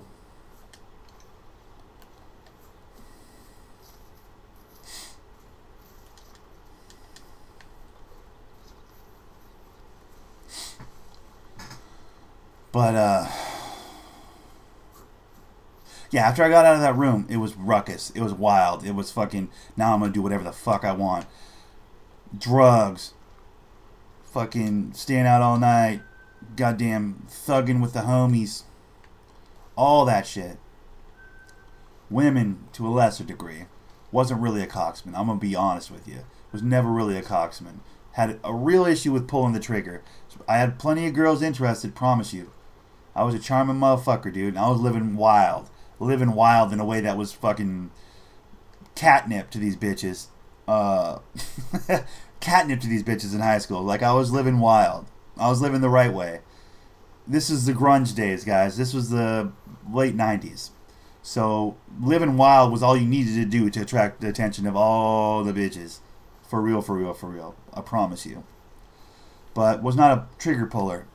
That's, if I ever had a regret, there was a handful of bitches. Oof, I promise you.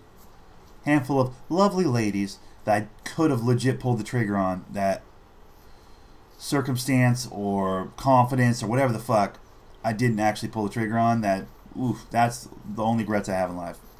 But yeah, lived wild after that. Wild. For the next 4 or 5 years, just reckless. Beyond reckless. And then got a job.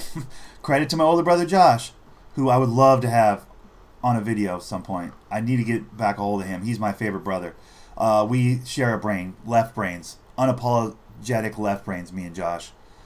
The way me and Dirt get along, great. We're good. Me and Dirt are homies. Love him to death. He's the one I see the most out of the brothers. His older brother Josh and me share a brain. We're the same kind of left brain, like lofty idea people. But so we can just get on a tangent, me and him. God, it would be a great conversation if I could get him to sit down in the chair and do a video. That would be amazing. That would be fun. I think he's doing like slam poetry and shit. Like he's that guy. I'm pretty sure he like actually does slam poetry right now, like in real life. Like he's a clinical psychologist or whatever. Like he went to school and got a degree in sociology or some shit. So like he's helping. He was in the army and he spent some time in Iraq driving the gas truck. He's that brother. So when he came back, he was a little bit messed up, a little bit PTSD'd, and in his own attempt to, I don't know, fix is not the right word, but in his own attempt to calm the voices and the fucking panic and the crazy in his mind, he realized that there's a real value and a real lack of people helping other soldiers do the same. So he's taken that on as his life's goal, and he went to school. He went back to school, got his education, and now helps like veterans reacclimate from coming back from war, like a good fucking human being, a great dude, a compassionate dude, a great, unbelievable listener, my brother Josh, an unbelievable listener, like such a soft heart, dude, like the coolest dude ever. But anyways, got his education, got all that done, and is just living his best life right now, but also like recreationally doing slam poetry, which everybody in the family's like, come on, bro. He's like, the heart, mind, the body, believe, experience, thank you. And then they're all just like, snap, snap, snap, snap. Like he's literally doing that. Which I think is hilarious because you got to know Josh. That's exactly the kind of cheesy bullshit he would love, you know? He's that guy. But I'd love to have him on some sort of a video and sit down and talk because that would be amazing. I miss him. I don't see him nearly enough.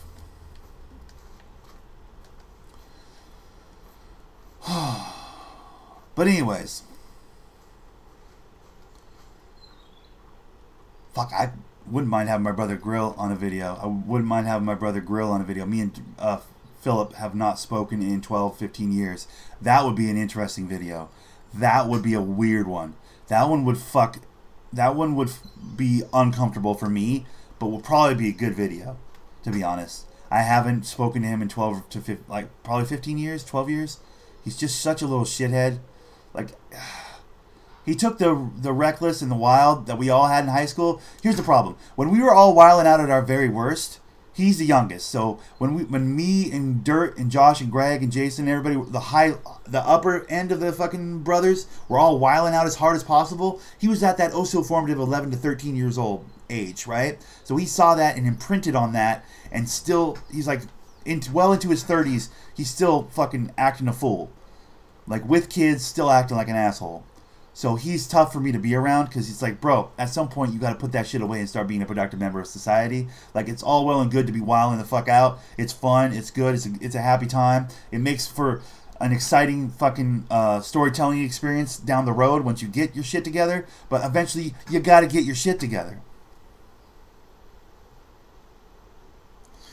I'm still drinking a dirty martini in the corner. Hell yeah, that's what I'm saying. I would totally go to a secret underground slam poetry club. Bro, he's about that. He does the slam poetry, girly. Like, hand to God, my brother does that.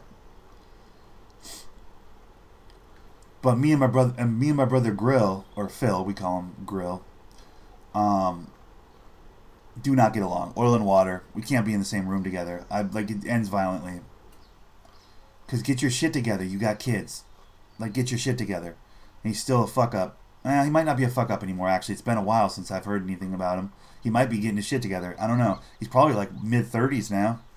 Wait, no, I'm mid-30s. Well, a little bit past mid. He's probably like 32. How old is Grill? I'm trying to think. Is he what, 3 years younger than me? 4 years younger than me? Either way, like, he's in his 30s, so maybe he's figuring his shit out. I don't know. I'd have to fucking... But it'd be awkward. We haven't spoken or been in the same room together in 12 to 15 years. Dewey would be a good time. That's my second youngest brother, Andrew. That would be cool. Me and him get along pretty well too. He likes video games too. We could probably sit down and game and just fucking have a conversation. Dude, I wouldn't mind having a conversation with each one of my brothers. I promise you, the stories that would come out of it just would be amazing. Jason, my oldest brother, I don't think I've even seen him in like a decade, but like, he's around. I could probably get him. He would be willing to be on camera, I bet. But you guys only know Dirt. You guys have only met Dirt. I mean, you know my brother Greg because he had that issue with his old lady, so you know him a little bit, or with his ex old lady, with the kids. You know that whole drama, which has all been sorted out by now at this point, by the way, and the tide is going to turn here soon, and his old lady's gonna get herself in some trouble here real shortly. It's gonna be good. Wild boar, yes. Okay, here we go.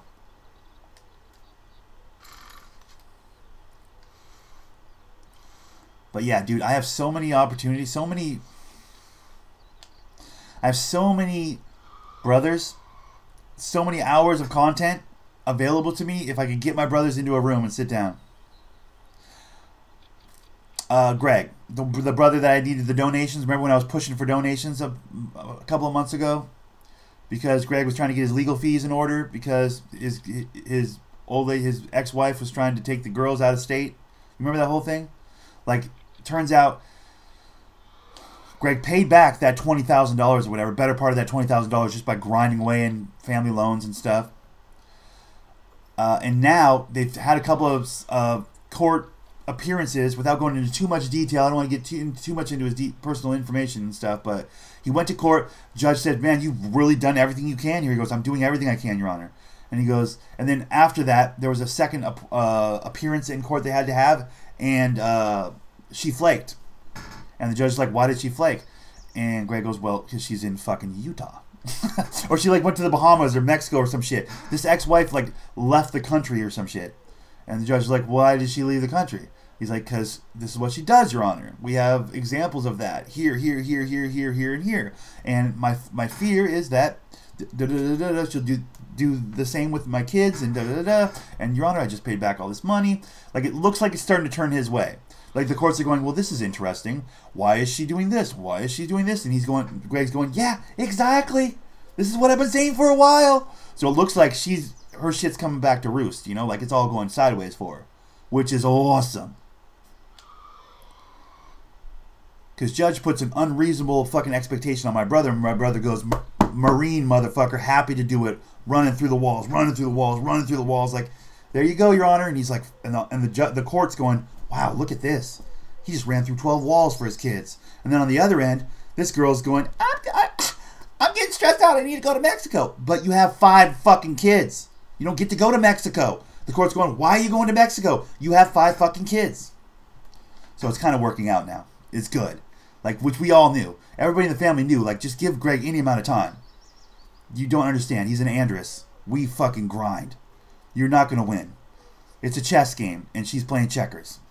You might get some fast money up front by trying to fucking get Greg in trouble, but you take that fast money because the end game is he's going to win because he's one of us, because he could run through walls, because he's a Marine, because he's a registered nurse, because he saves people's lives for a living. You fucking buy furniture at fucking Value Village and refurbish it and sell it back and make $20. That's your job, lady, and you have 5 kids. You're useless. My brother saves lives and makes a healthy living. Yes, she is a trollop, girly. She is a complete trollop. She's the worst human being we've ever met. Customer service personality. Just, hi, how are you? Like the nicest fake fucking plastic person you've ever met. It's incredible. But anyways, all that bad news from however many months ago is starting to turn into good news, which is great. Because we knew this would happen. At least I knew this would happen. I hoped this would happen. That eventually heard nonsense. Like, you can't bullshit the court system. You can't bullshit a judge. Do you know what I mean? Like, you can bullshit people in real life and spin your tales and tell your lies. But ultimately, accountability, if you have no accountability, that will come to roost in a court situation because they're going to hold you accountable. When my brother, the most rock-solid human being I've ever met, other than my dad, he's going to be, if you hold him accountable, he will be accountable. That's who he is. He was that firstborn, man. He's that perfect child. He's that golden boy. He'll fucking kill himself to hold himself accountable. You don't even need to hold him accountable. But when a flaky fuck person, like old what's her name, which I don't ever say her name because I don't want to put that out there, when she starts fucking off, you're in trouble because the courts don't play that shit. Yup, exactly. They're starting to see that writing on the wall. It's beautiful. And the family's just going, yes! It's awesome. It's pretty awesome. The downside of it is that my brother Gray is probably going to move to like Spokane or Idaho, like with my parents. The whole family's moving over there. Because that's where the girls are most comfortable. That's where his daughters are most comfortable, is over there in eastern Washington, closer to Idaho. So my older brother Greg's moving over there, which sucks because he's one of my favorite people. And then my younger brother Grill, which is, he's not one of my favorite people, but he already lives over in Spokane because his like new wife with his new kids. He's got like 4 or 5 kids. He's a reckless weirdo, fuckboy. He's over there in eastern Washington as well. My parents are moving to Idaho. Like my whole family's ditching me, guys. My whole family's basically going to be by summer. My whole family will be living 7 or 8 hours away by car, which means an impossible distance by foot.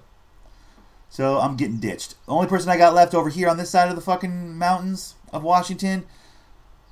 Oh yeah, dude, I have 14 or 15. Well, you add Kurt and Josh's kids, I have like 16 or 17 nieces, or not nieces and nephews. Nieces and nephews? Is that what it is?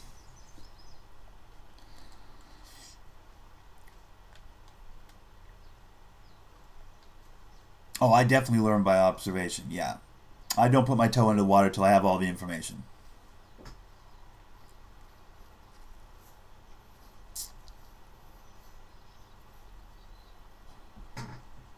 Okay, that's an animal right there. Hold on. Hey, don't you move, fuckface.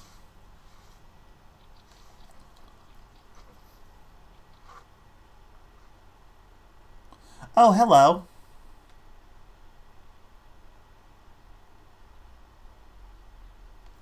Fuck, I missed.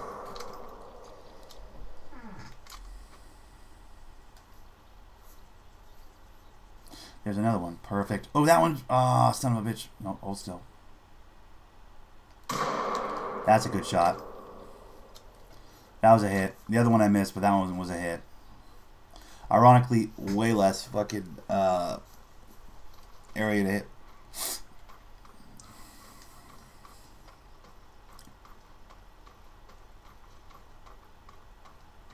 But yeah, I have 6 brothers. I have fucking God knows how many. I mean, Jason and Andrew, I don't think they have any kids. Maybe they do at this point. They probably have kids by now. I don't know. I haven't heard from them in a long time. The heartbeat sways were dick, huh? I know.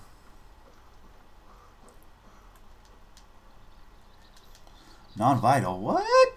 Let me examine it, you fucking fuckboy. Oh, he's dead right over here. Non-vital my ass. He's dead around the corner. What are you talking about? He's right there dead. How's that non-vital? How's that for non-vital, you dummy? He's already dead. Shot him right in his butt. Shot him direct intestines. That's a nice way. That's a nice way to say an asshole. Yep, dead in the pooper. Intestines is a polite way of saying butthole. Right in the sphincter. Killed her. Right in the sphincter. But yeah, just on brothers alone, I got 10 or 11 videos. Well, 6. I got 6 videos. I could do 6 sit-down videos with each one of my brothers.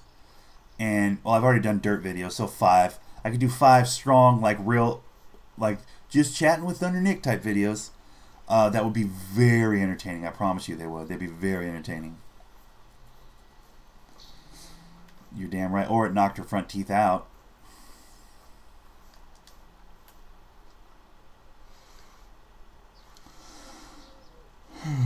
That's if my brothers wanted their stuff out there like that. I don't know if my brothers want their stuff out there like that. You know what I mean?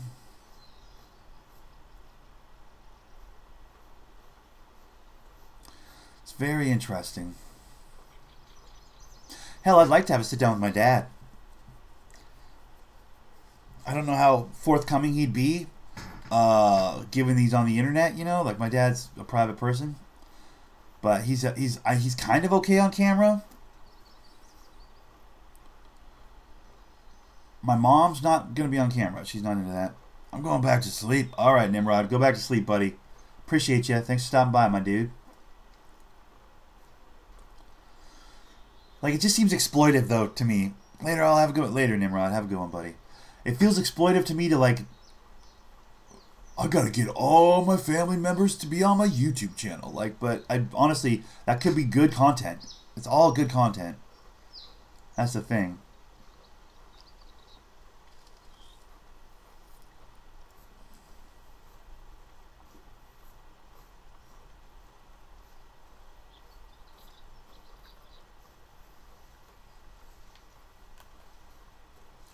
That's where my head's at. I need you. If you guys are gonna truly understand me, you guys have got to meet all my brothers. You guys have got to meet my parents. You got to, so that I make more sense. Make a documentary, then upload it. I know, right? I don't know how to do all that. That's the problem. I'd get like a legit camera. I'd get a camera and like start. I need to record my house that I grew up in. I need to. A series, if you will. Yeah, I need to at least record where I grew up because I won't be able to soon because my parents are leaving to move to Idaho and shit. So I got to at least record the house I grew up in and the neighborhood I came up in because we have no attachment to that neighborhood at all. So I got to at least do that.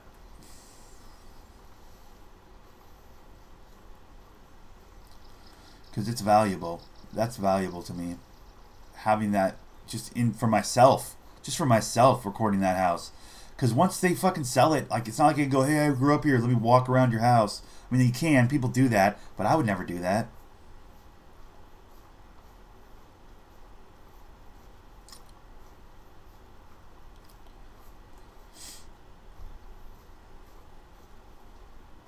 I don't know.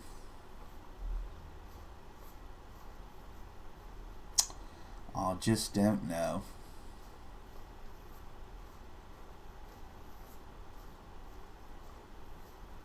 I'm gonna miss that neighborhood though. Some part of me always thought I'd move back into that neighborhood. That's probably wishful thinking, but at some point I thought I would move back into that neighborhood because I love it over there, dude. It's so my comfort zone, you know?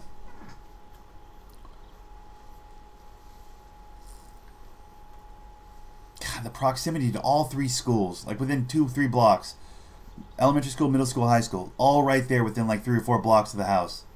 It's just, it's just perfect. You don't get that. Nope. I got it. I'll figure it out. It'll just be frustrating because you'll be like, well, then you do this and then you do this, and I'll be like, I don't know how to do any of that.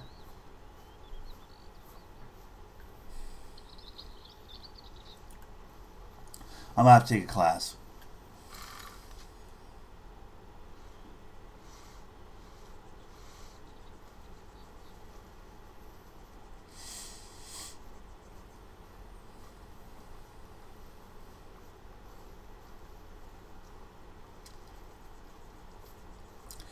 What I want to figure out is how to do an Instagram story and then make it permanent, not just a story.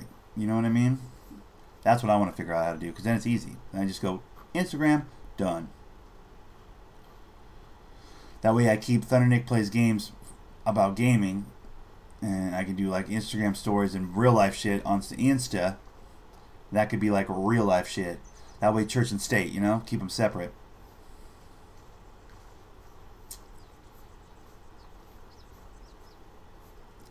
That's what I want to do. Because I know some people have these videos on Instagram that are on their page. So I'm like, how do you do that? All the videos I do end up fucking just on my stories. I don't know how to fucking... I don't know how to do things. I'm useless. I'm the worst. I'll figure it out eventually in my life.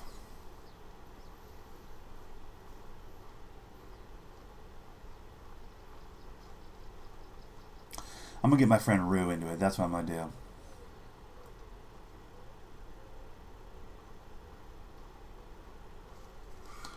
Okay. My phone's not connected to my YouTube, though. Like it's connected to Thunder in Real Life, a separate YouTube channel.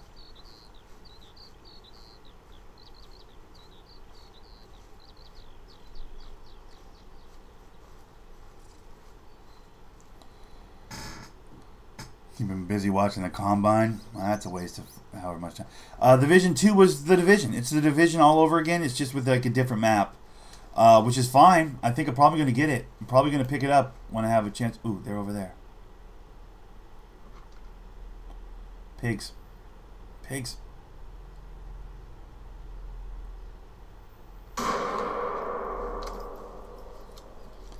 The Division 2 was good. I liked it. I'm going to pick the game up probably. It's exactly The Division. Again, it's just not in the snow. That's the only difference, I feel like.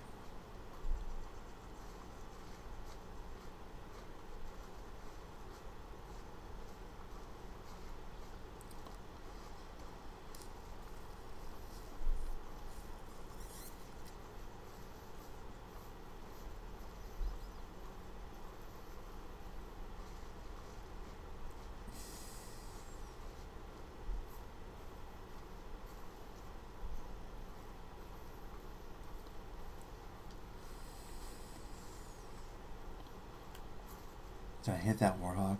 I wonder. I don't know. Boogie's watching the Combine. Come on, bro.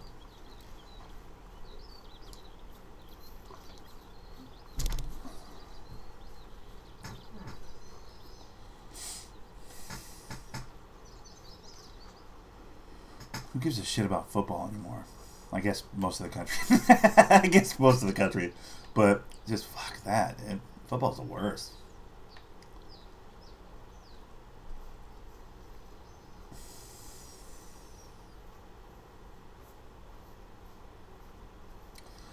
I drove a Combine one. I like it. I need to scout who my 49ers are going to draft. Okay, but you know they're not taking your calls, though, right, Bug? Just saying. You know they're not taking your calls, though, right, Bug? Like, the 49ers aren't interested in your input. You know that, right?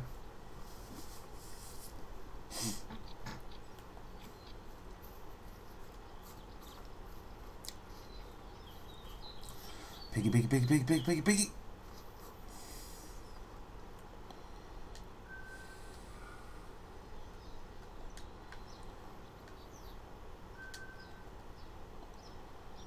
Roe deer, huh?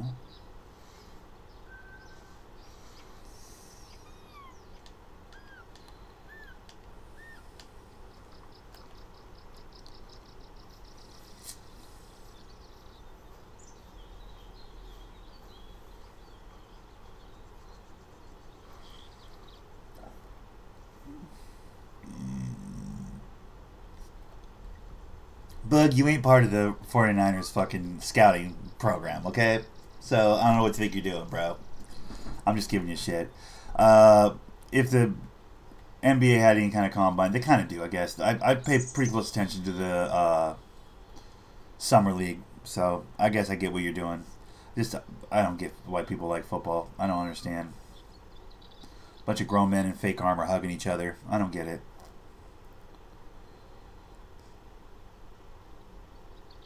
Ooh, there we go. See him? See him right there? You guys see him, right?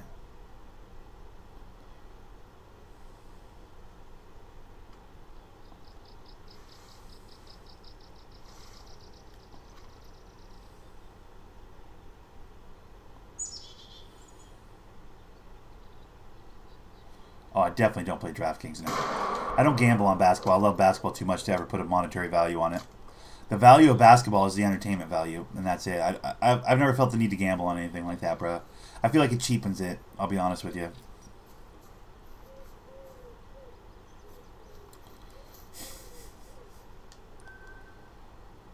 I love basketball too much. It's pure to me. It's like the game, the improv of it, the beauty of the game itself is all I need. I don't need extra shit. I don't need to do I mean, this is just my perspective. I'm not taking shots. I know a lot of people love fantasy football and all that sort of shit and fucking, DraftKings and stuff like this, but I just personally love the game, period.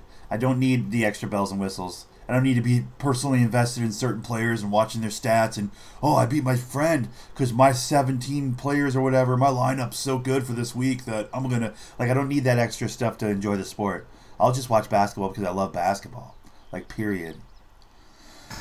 He's buying girls while watching football drafts. All right. I actually like football and UFC. Yeah, I like basketball and UFC. Football has never done it for me. Well, if you had a fantasy football team, you'd really like football. I guess, but if you need to fucking put an extra game on top of the game that you're enjoying, just to enjoy it, then how much do you really enjoy the game? Would be my position. And I know fucking football's the best. You guys, you suck. Okay, breathe, relax, everybody. But for me personally, I've never needed to add anything to basketball to enjoy basketball on the level that I enjoy it, or MMA. And by the way, shout out to Usman for beating Woodley last night. That's incredible. I did not think he had it in him. Also, Ben Askren, first round submission of Bobby Lawler. Wow. Talk about a fucking octopus. The way he gets up on motherfuckers, dude. It's not about doing it to enjoy it. It's about gambling, period. All right. Well, fair enough. Yeah, I don't know. I know a lot of motherfuckers that take their fantasy football too seriously. I guess I was projecting a little bit, but it's not about you as much as it's about just people in general. I know a bunch of football fans that can't stop with the fantasy football. I'm in 5 fantasy football leagues. It's bro, do you like the game or do you like the fucking Dungeons and Dragons of fantasy football? What part do you actually like? It's I don't know. I just feel I've already made my point. I feel that's my position. If you need all that extra shit, then you don't really enjoy the sport. Would be the way I would put it, but that might just be me being a dick, to be honest. But there is fantasy basketball shit, but I can't get into that. Riverboat Boogie, they call him old Riverboat Bug. What up, Hoybit? How's it going, buddy? They call him Riverboat Bug, old Boogie Riverboat Bug over there. Yeah, speaking of gambling, me and Dirt are going to do a gambling video soon. When we get paid on Friday, we're each going to take about $40. And we're going to buy a bunch of scratch tickets, and we're going to sit down like we do, in the chairs, and we're just going to scratch tickets and try and make $1 million.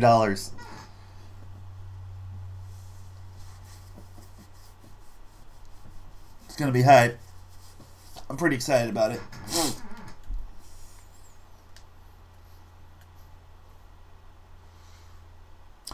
Hoybit, I'm over here at Hirschfelden, man. Just trying to fucking low-key play it chill over here at Hirschfelden. I've never spent much time at Hirschfelden. I've never had much success hunting at Hirschfelden. I've gotten a couple of goddamn animals to die today over here at Hirschfelden. Yeah, win some free coffee. There you go. Well, the thing about it is we're going to do, we're thinking $40 each in, scratch tickets, $1 tickets, $5 tickets, those type of shits. The little, money scratcher things. We're going to get a whole bunch of them, a surplus of them. And then we're going to sit down in the chairs like we do with our stacks of fucking, cheap little scratch tickets. And, maybe we make our money back. Maybe one of us wins $1,000 or $500 or something. That'd be dope. Who knows? But we're going to do a video of that soon, me and Dirt. We like to have a little something going on. Normally we just sit down and have a conversation. I prefer to just sit down and have a conversation, but for Dirt, I feel like he needs to be busy doing something when we record, he can't just sit and be himself. He's not good at that. He can't just sit here and, I guess technically at all times when I'm recording, I'm doing something, I'm playing video games right now, but Dirt's not really built for sitting in it. You know what I mean? Buy one $10 dude. Dirt's probably going to buy 4 $10 tickets. Dirt's got this idea that these are the ones you need to get. I'm like, bro, I might just get 40 of the $1 though. Or at least $20 worth of $1, and then maybe a bunch of the $2, a couple of $5 or something. I'm gonna mix it up. But Dirt's got this plan. He's got a brilliant plan, dude. Okay, Dirt. But anyways, my point is, Dirt needs to be doing something when we're recording. You know what I mean? He needs to be doing something. He can't just be sitting there and having a conversation. So it's a little bit different for Dirt when we record, but. Expect that soon, though. That's going to be soon. Probably this Friday. Oh, we're not playing Powerball. We're definitely not playing Powerball. It's got to be scratchers. It's got to be something we can do in the moment, you know? But to be honest with you, I've never actually played a Powerball or anything like that. What if I fucking, first time I ever played one of those, I win? That'd be kind of cool. Make a bazillion bucks. And I'm rich. And fuck you guys, I'll never see any of you guys again. No, I'm just joking. I would probably still record even if I was rich, I think. My setup would be a lot better, I know that. I'd get the green screen. I'd hire an editor to do proper fucking 20-minute videos of my streams and shit. For those people that can't, you know, take down the whole thing. Then you buy a shit ton of land. Exactly. Then I buy land, start my fucking tiny house community. That's the... Boogie knows me too well, bro.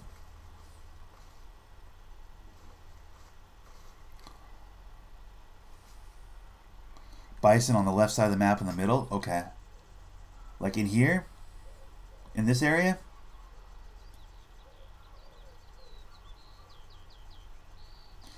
Yep, exactly. Jinx. That's what it's all about. That's why I don't want to learn how to edit and do all that bullshit. I love the tiny house. Dude, I do too, bro. I can't tell you how many times I spend 3 or 4 hours just watching tiny house videos on the YouTube. If you guys don't know what a tiny house is, type that in a video. It's basically like a closet you live in. It's good. I love it. I love it. It's exactly all I need. And I watch those videos and I go, nah, this one's fucking stupid. This person's dumb. Like, this is my tiny house and this is why I like this. And I'm like, that's fucking waste of space. That's fucking stupid. Why does he have that much kitchen? Like, I love it. I love tearing apart tiny house builds. Like, why did this person make this? Why did this person do that? That's dumb. I wouldn't have that. Get that window out of here. Gotta move that over there. Like, I love, dude, if I could do a broadcast where it was like picture in picture, which I know I can. There's a way to do that, Nick. You gotta figure out, there's a way to do that. I know. But like, if I could ever figure out how to do picture in picture, I would have YouTube and I would just do tiny house videos and I would tear apart the tiny houses and tell you why they're wrong and they're all fucked up and stupid. Like, I swear. Would you do the shipping container? Dude, shipping containers are pretty dope.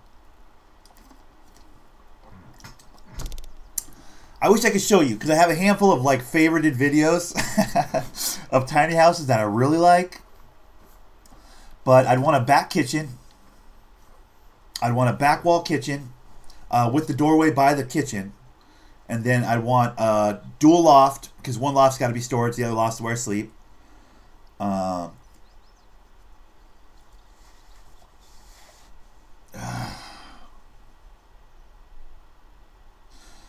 Well, no, I can't really do a back kitchen. I want to do a back kitchen and like a kitchen on one wall and a fucking. There's one that I saw that was so perfect. V house. Nelson. Okay, type in Nelson tiny house. And they have a video of a V house. It's this guy with curly hair and a beard, tall guy, with his friend Tobias recording it, and it's a walk in and you're in the kitchen, and then the bathroom's right here, bunk above. And on this side is like a little space for like a living room. But you basically walk in the front to a fucking kitchen. It's perfect. It's like basically a container house. Along the road, sorry. Oh, along this road right here? Okay, so like this way? South. Got it. South. Oh, fuck. That's right into the wind, guy. That's not good. Where do you put the TV? Do the TV? Well, I wouldn't have a TV. I have this setup. This setup would go into the fucking living room space. So this is the TV. The one I'm watching. You know, this is the TV.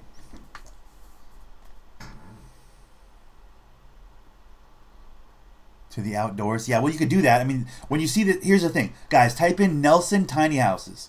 They only have a handful of videos, but I'm talking about the VMAX. I think it's called the VMAX. If you type in Nelson tiny houses, the VMAX is the one I'm talking about. It's so good. You walk in, it's a sliding door. You walk into the kitchen. There's like a step up to a living room type of an area. And in the floor of the living room, the step up is actually the floor of the living room has space for storage, and there's drawers that pull out of the bottom of the fucking step up, like long drawers for like real good storage. And then on the other side is the bathroom, and above it is a fucking serious sleeping loft. It's good. It's good. And the living room's just looks like just about the right size for my desk. You know what I mean? For a proper setup and a chair, which is all I need.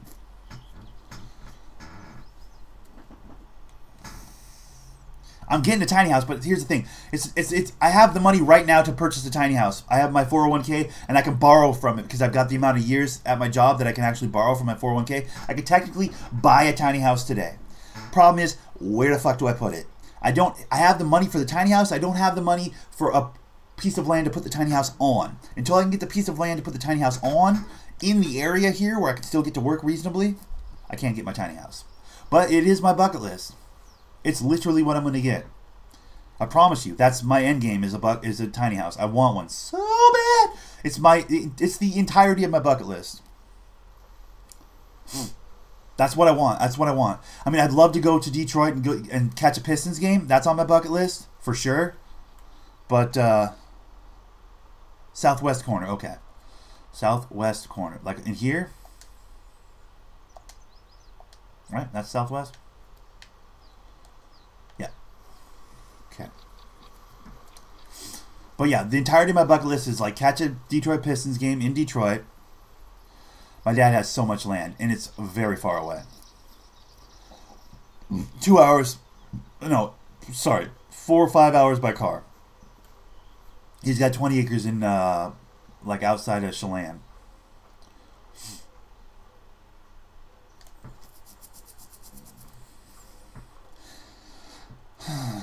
I'm bad at directions, I guess. Oh, you're alright. Don't worry about it, buddy. I'll find him. But yeah, I've been working on my bucket list. I don't have a lot on it. I'd like to see a Pistons game in Detroit. I think that'd be dope. I want to live in a tiny house. That I want more than anything. I'm trying to think of other things that'd be on my bucket list. What do you guys have on your bucket list? I don't have a lot on mine. Those are the two big ones for me.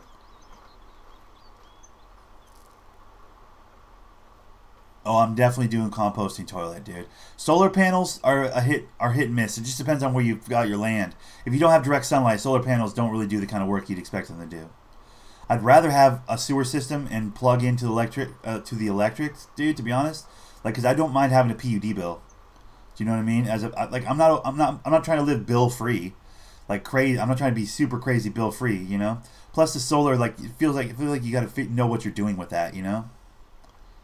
Plus, I can't really rely on solar for running a stream. I'd still want to stream video games. Do you know what I mean? And play video games online. So I'd kind of want to be hardlined in for that. So as much as I'd like to live off-grid doesn't really work if you're trying to fucking, you know, stream video games and or play multiplayer online video games, which is like my passion, which I fucking thoroughly love. You know, it's hard to do that and be off-grid, you know? You got to pick one or another. The reason why I like the tiny house is not so much for the fucking, I'm going to live off-grid and be a hippie in the woods. Like, it's not as much that as it is just living small. Like, not having a big footprint, which I find very valuable. And then also, I don't need all the space I have. And the idea of not having rent is huge, too.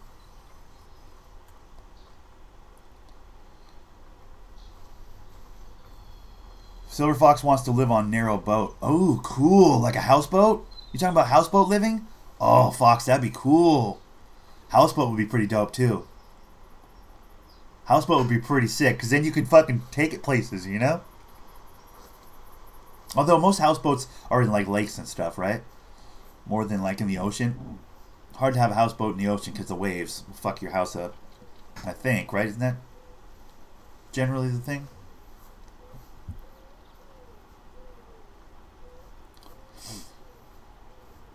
Tiny house Nickumentary. Yeah, right? That'd be sick. If I ever do get a tiny house, there'll be some Instagram stories about it and shit. I promise you there will.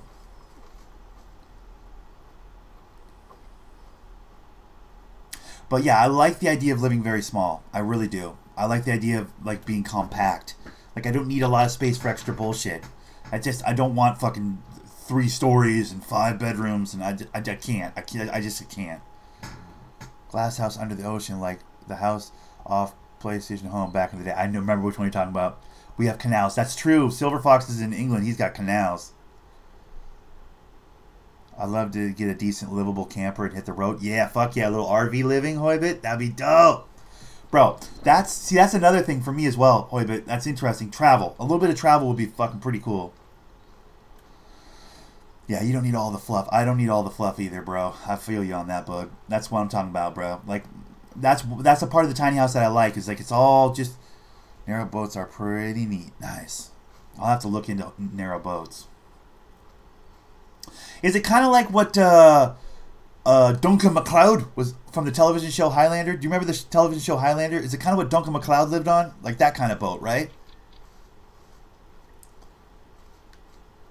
Duncan MacLeod of the Clan MacLeod.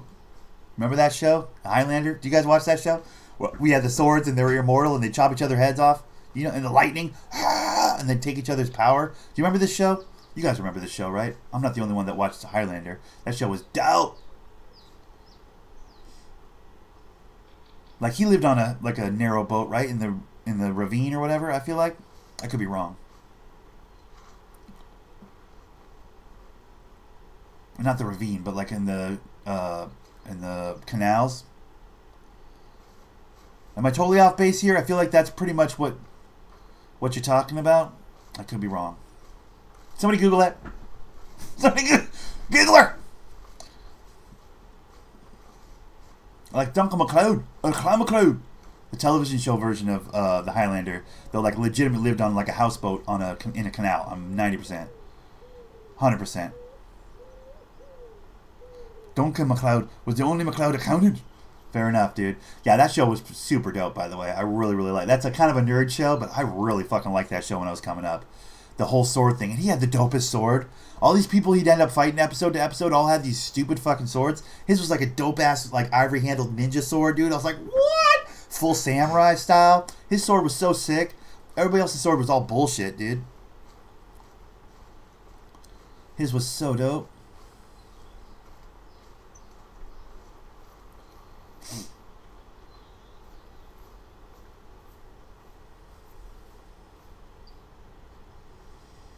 Fuck, I remember that show. I love that show. I used to watch that show religiously. That was one of my jams, dude. That was one of my favorite shows. On a barge, I thought. Oh, was it a barge? Okay, so it's not a narrow boat. It's different. Oh. Maybe he did live on a barge. That's what I'm saying. I don't know boats. I thought maybe it was a narrow boat. Was it a barge? Huh. Either way, it was pretty dope. And it was in the canal. His was pretty large, though, wasn't it? I guess it probably wasn't a narrow boat. I'm going to have to Google narrow boat now. That's why I have a phone. What am I doing? I can Google that right now. Okay, hold on. Stop. Come on, fucker. Oh, that's it. You're fired from the team. There we go. How's it pronounced? How's it pronounced? Well, let me see. What did he say? Narrow boat. Yeah, hold on.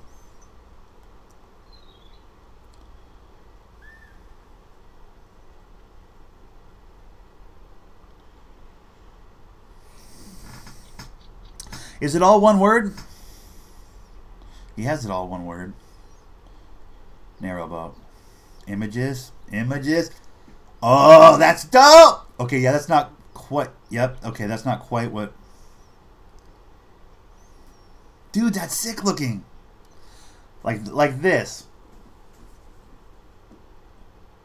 That kind of looks like Duncan MacLeod's fucking thing, but I think his was bigger. Probably. Oh, that's cool, dude. Yeah, those are dope. Dude, Silver Fox, that's dope, bro. What do the insides look like? That looks like Duncan MacLeod's house, though. Just saying.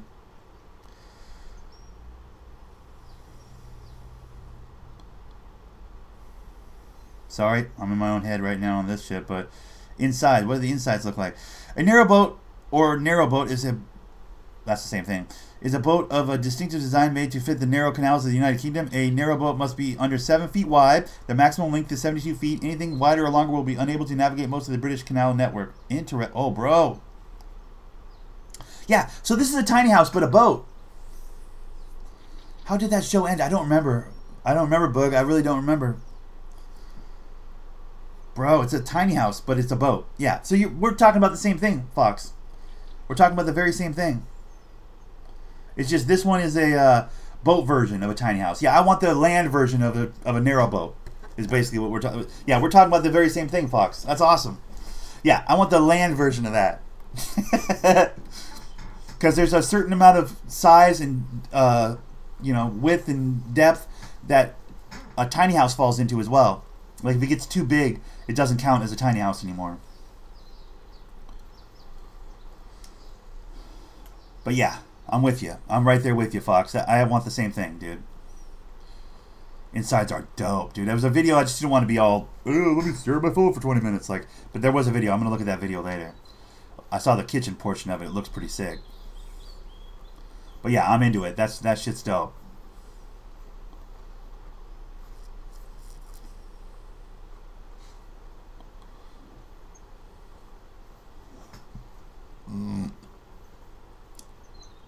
You're a water sign? Okay. That's cool.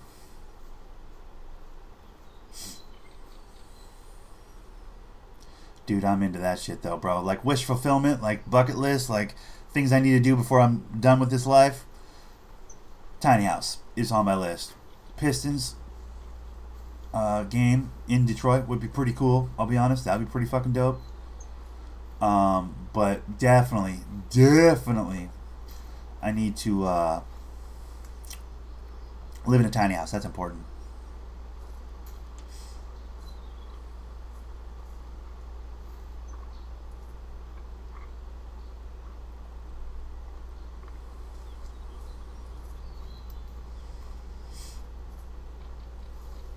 God, this has been a weird one, guys. This has been a weird broadcast. I rambled about fucking my childhood.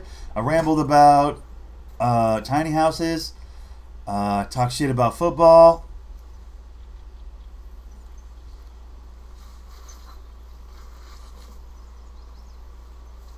I mean, Duncan MacLeod or the Clown MacLeod. Didn't he die in the final episode of Highlander? I feel like he died, right? Isn't that the ultimate, like, and you're the final... No, he was the final immortal, and then, like, he just died, right? I don't know. I'm not sure how it ended either. I know, I'm pretty sure I saw the final episode, but didn't he catch up with what's her name? His lady love from the first however many seasons? Because she died at one point because she wasn't immortal. But didn't he catch up to her? Like, they had some moment, right? And then I don't know. I don't remember it at all. I'm just reaching right now in my mind. I know they did the movies afterwards, and like Edge from Pro Wrestling was in there. In the movie, he was part of the movie, and then like the movie, the movie MacLeod, and then the fucking television MacLeod were both in the movie. Like and then Edge was in there. Like some other motherfuckers were in there. I feel like. I don't know. And I remember when I saw the movie and Duncan MacLeod was in it, I was like, wait, he died on the end of the show. So how the fuck is he alive right now to be in this movie? Like, I think was something that crossed my mind. So I feel like he might have died at the end. I don't know.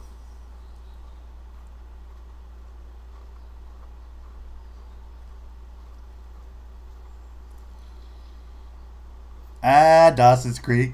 What kind of Mountain Dew today? I'm not rocking Mountain Dew, buddy. It's hunting. So I got the coffee. I do have Mountain Dew for later. I'm going to probably record some 2K later because I'm on my small forward now. I've seen that show. Yeah, I've seen Dawson's Creek as well. I've watched it all the way through. I like bad television, guys. I have the OC. I have fucking One Tree Hill. I got a bunch of shows on DVD. Like, I'm a fan of bad teen dramas. Like, you have no idea. I've watched Gossip Girls. I think I've watched Gossip Girls all the way through twice on Netflix. It's really good. I like that show. I like really bad television. Oh, cool. Oh, 2K, what? Yeah, Paul, have you been on Insta this morning, bro? I hit 93 on my power forward. I'm hyped. I put him in the closet. He's gone. Not gone, but like, I'm putting him on the shelf. He's a 93. I'm putting him on the shelf. I'm now all in on my small forward. I'm going to start playing career mode with him. I'm going to start grinding my small forward. I'm so excited about it. I might play a little bit later. We'll have to see how the day unfolds.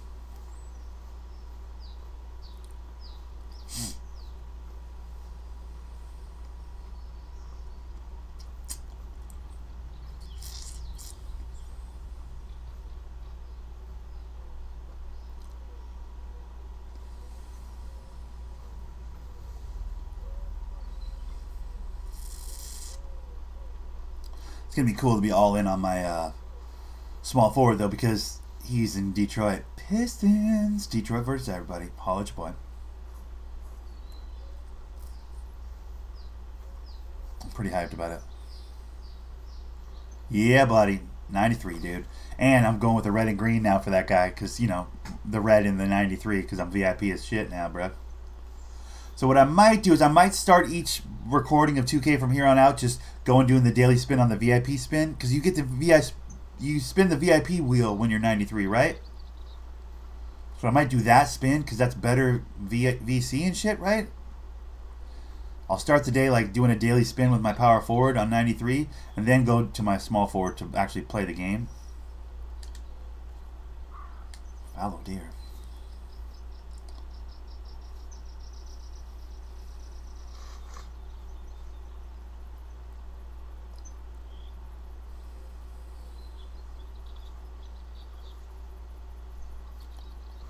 Oh, I'm invisible. Let's go. Where's the fucking antlers? That's not the antlers. This way.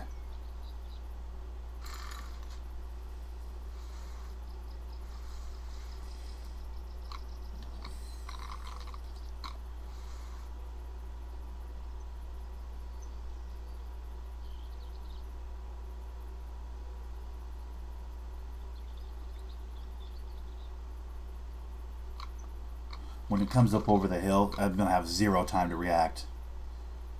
This is not a great... I mean, I'm in a great spot because I'm invisible right here, but like when he does come up over this hill, if I can track that fallow deer, I'm going to have zero time to shoot at him.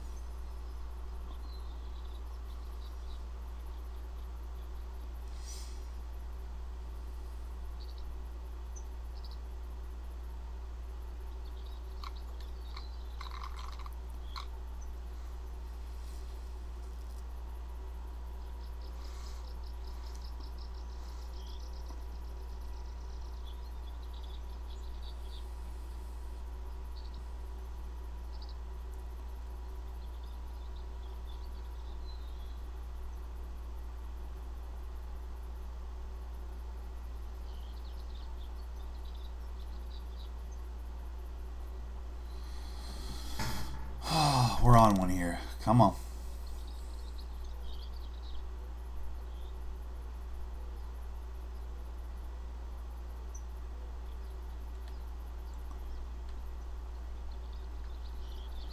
The deer comes up over and I do one of these to like line it up and then the truck just goes hits the deer. That'd be fucking hilarious. Okay. There's no trucks on this game. Don't worry. There's no cars on these roads. God, I'm in such a perfect position right here. Full invisible. See the heart and the little speaker down there? Like there's nothing in between. Yeah, full invisible right now. This is like the perfect spot to sit, but I don't have a good sight line right now. Like if that fallow deer is over this hill,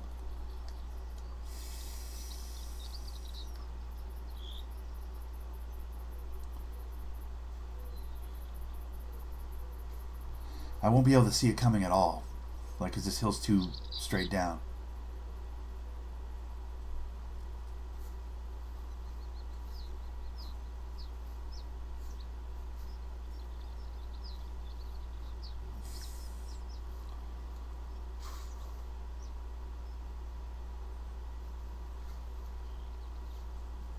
Oh, 3 movies I'd take on a desert island. That's easy. Donnie Darko, 1. Above the Rim, 2.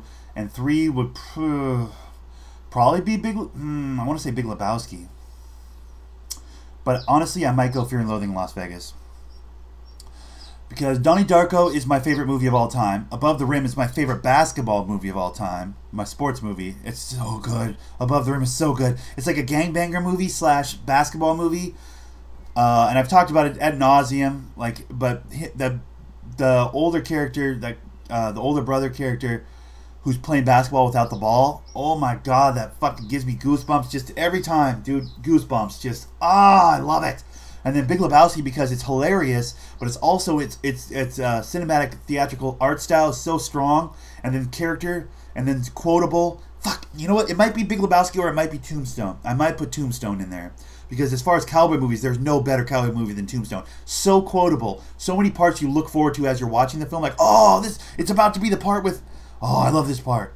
Oh, I love this part. There's about 20, oh, I love this parts on Tombstone. As well as there's about 20, oh, I love this parts on Lebowski. So the first two are locked in. Donnie Darko, my favorite movie of all time. Jake Gyllenhaal, schizophrenic kid, shakes shit up in his hometown and ultimately travels through time. It's a trippy sci-fi thriller kind of a movie, but it's great.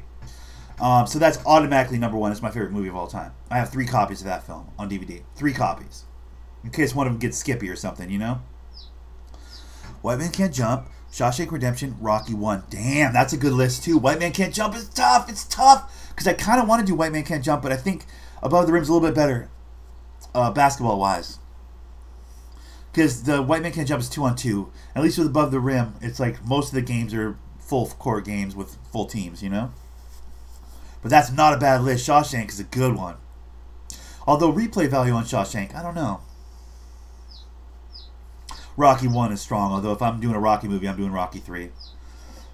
For me personally. Because Rocky 3 has it has Thunder Lips, it has Hulk Hogan, so dope.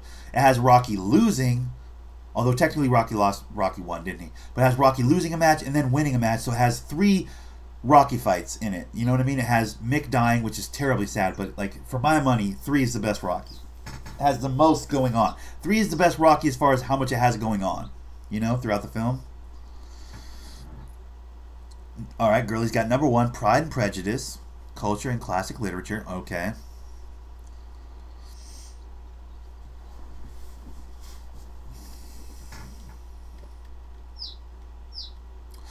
But yeah, with Tombstone, Lebowski, and Fear and Loathing in Las Vegas, those are all 3 movies where it's like tons of quotable parts, tons of cool scenes I could watch over and over and over and over and over again. You know, those 3 movies are... I mean, those could be my 3 movies if I didn't want Donnie Darko. I can't live without Donnie Darko. That movie's so great. It's my childhood. It's so amazing. And then Above the Rim is the best basketball movie ever. So strong. Girlie's only got 1, Pride and Prejudice. Okay. She's only going to bring 1 movie with her. Because the thing about it, you got to think about replay value. Like, I'd have a favorite 3 movies of all time is a completely different list other than Donnie Darko than 3 movies for a deserted island. I'm thinking about how many times I could watch these movies. You know what I mean? Like, for me, Above the Rim I can watch 100,000 times. I love that film. There's so much going on in that film that I love. Ooh, shit. What was that? Ah, damn it, I just walked up on something and scared it off.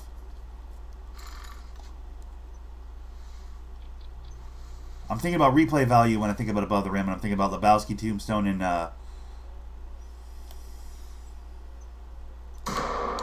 shot him right in his asshole. Let's go.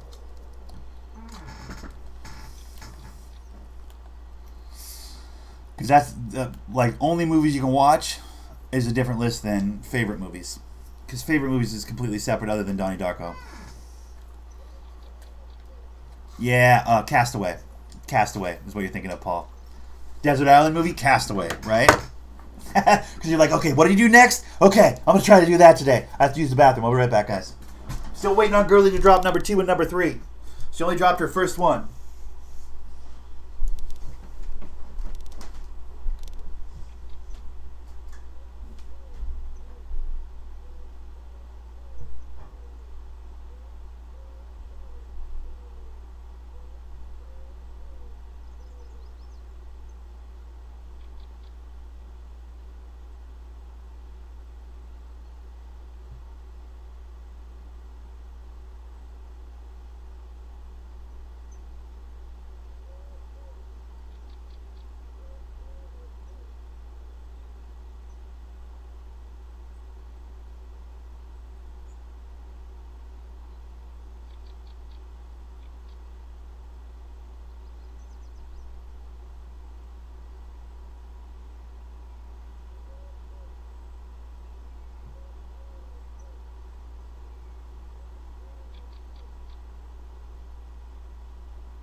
I'm back. 2, One Flew Over the Cuckoo's Nest. Oh, such a good film. Own it. Own it. One Flew Over the Cuckoo's Nest. Such a fun film. So sad. So sad. Why do you want to be all bummed out on an island, girlie? So sad. Fight Club. I could watch that a million times and still see something new. That's true. Fight Club does have replay value like a motherfucker. Fight Club's a good one. If I had like top 10, I think Fight Club would be in a top 10 for me. For sure. Yeah. One Flew Over the Cuckoo's Nest is a good one. That's a great film. That is a film. That's not a movie. That's a film. Like One Flew Over the Cuckoo's Nest. That's a film. Like that's, yeah. That's a good one. Okay. I just hit a deer in that direction, right? Over here? Yeah. I gotta. Sorry, the coffee was working a little too well, guys. Coffee was working a little too well right there.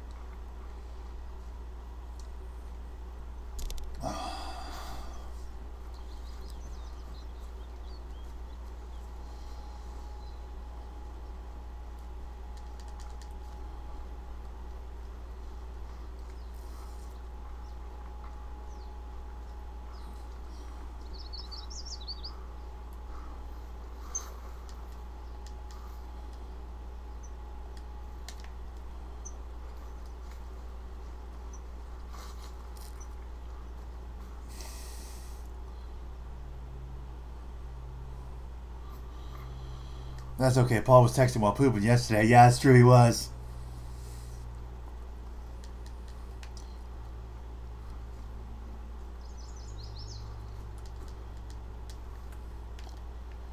Fuck, low bleed rate. God damn it.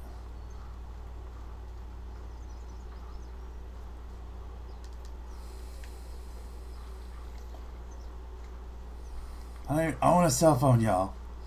No, you took your computer to the bathroom, and you were pooping. I remember. I'm gonna lose this buffalo for sure. Yep. That's what you did, Paul. We know. We know what you're about, dude.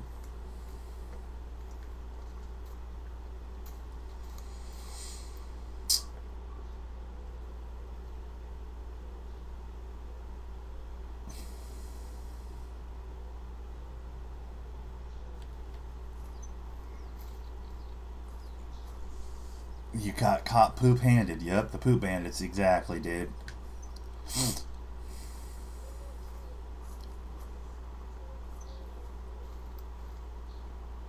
I gotta make a trip to the store tomorrow for toilet paper and fucking a handful of... I'm very low on toilet paper. I just noticed it while I was in there. I'm like down to the last couple rolls. Cannot run out of toilet paper. That's the fucking worst thing in the world when that happens. It's not like I have paper towels, okay? I would literally have to take a fucking blanket or something and wipe my butthole. That's terrible.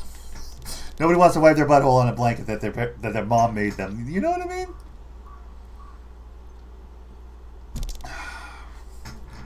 I can't really afford to sacrifice a pair of boxer shorts to wipe my own butt, you know?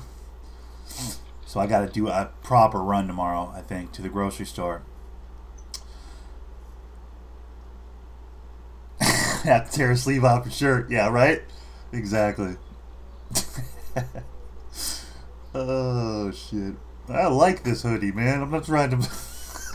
I'm not trying to have a gun show when I wear this hoodie. I like this hoodie, man.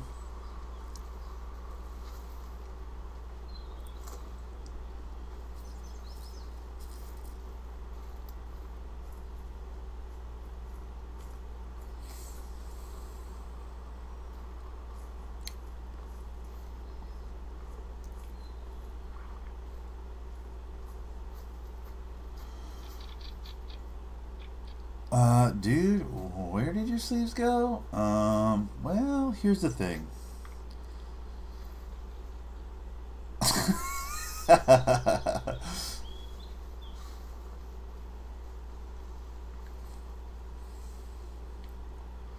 That's gross.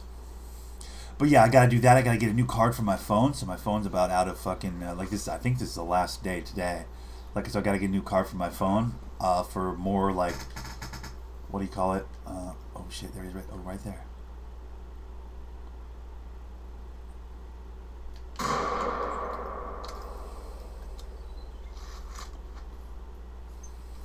Yeah, that'll sit a bitch down. That was a pretty fucking goddamn good shot. Yeah, these pants could be great shorts. Yeah, for real.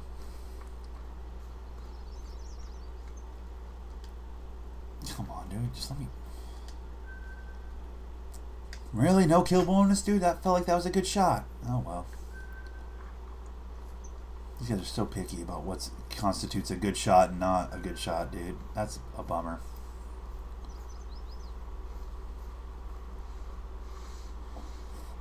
Whoa.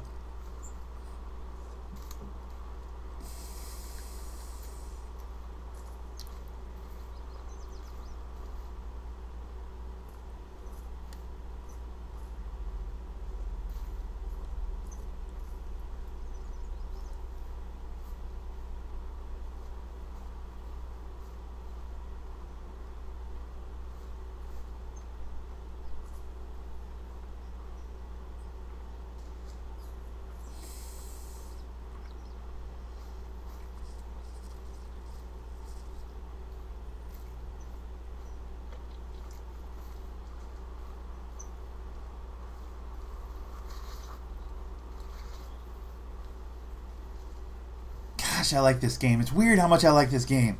I haven't gotten bored of this game. It's been fucking... I mean, I have bad hunting trips where it's just not going my way, but it's amazing how much... I mean, maybe it's because I only play this game once a week, but like, I really do... I mean, I'm at almost 3 hours. I really do enjoy playing this hunting game. It's weird. It's not even that much about the hunting. It's just about the long-form conversation. It's about the ramble. It's about the wander, too. I didn't know this Hirschfelden map had such fucking good tree, foresty type shit. I know, I'm actually getting quite a bit of kills on Hirschfelden. Maybe they upped the animal amount on these maps. I feel like they did. Someone said something like that. They might have upped the animals on the maps. Because I feel like I've never seen this many animals on Hirschfelden. I'm not suddenly just a really good hunter. Like, I think part of it's because I'm using the rifle. It's easier to hit from a farther distance with a rifle than I ever could with my... when I was just bow and arrowing it back in the day. Like, all the kills I've got today with the rifle, like, I'd have had to call all those animals close enough to kill them with a bow, and I would have lost 90% of those animals in the attempt of trying to catch up to them on foot and or calling them in with the calls. So, like, having the rifle makes it a little easier to kill stuff, let's be honest. That's most of it.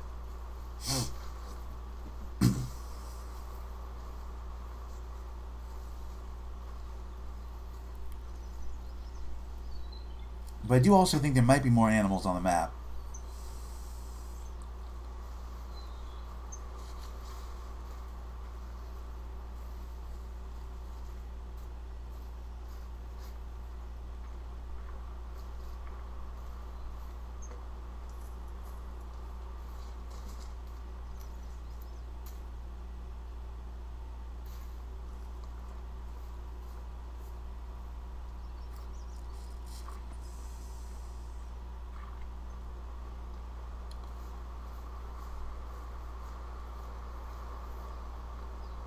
$2011. When I started this fucking broadcast at 2011 subs. Remember when I couldn't get past 2000? Do you guys remember?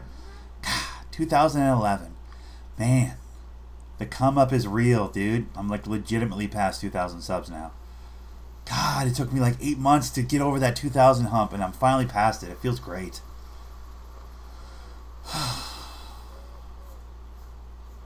And it's not an invitation for one of y'all motherfuckers to pull like 20 fucking fake accounts off my channel and put me back under 2,000. Please don't do that. That would be bullshit. But like, I think I'm legitimately above 2,000 now. That feels great. It feels really good. I can't tell you how long it took. Yeah, it literally was like yesterday. Yeah.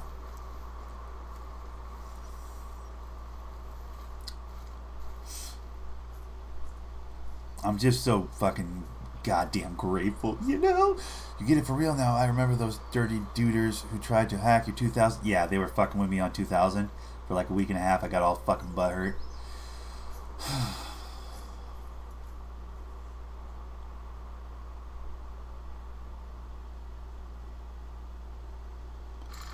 Okay, well those are bison. Just walked right into them.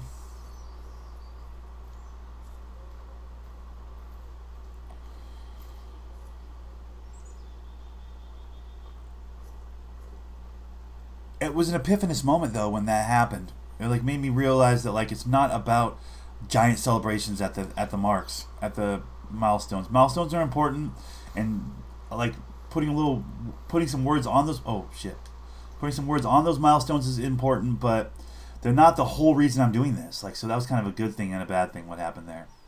You know, it gave me a much needed perspective.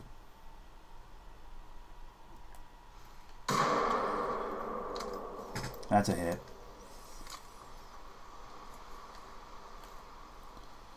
That was legit a hit right there. Definitely a hit. I feel like I hit him high in the back. Maybe even his spine.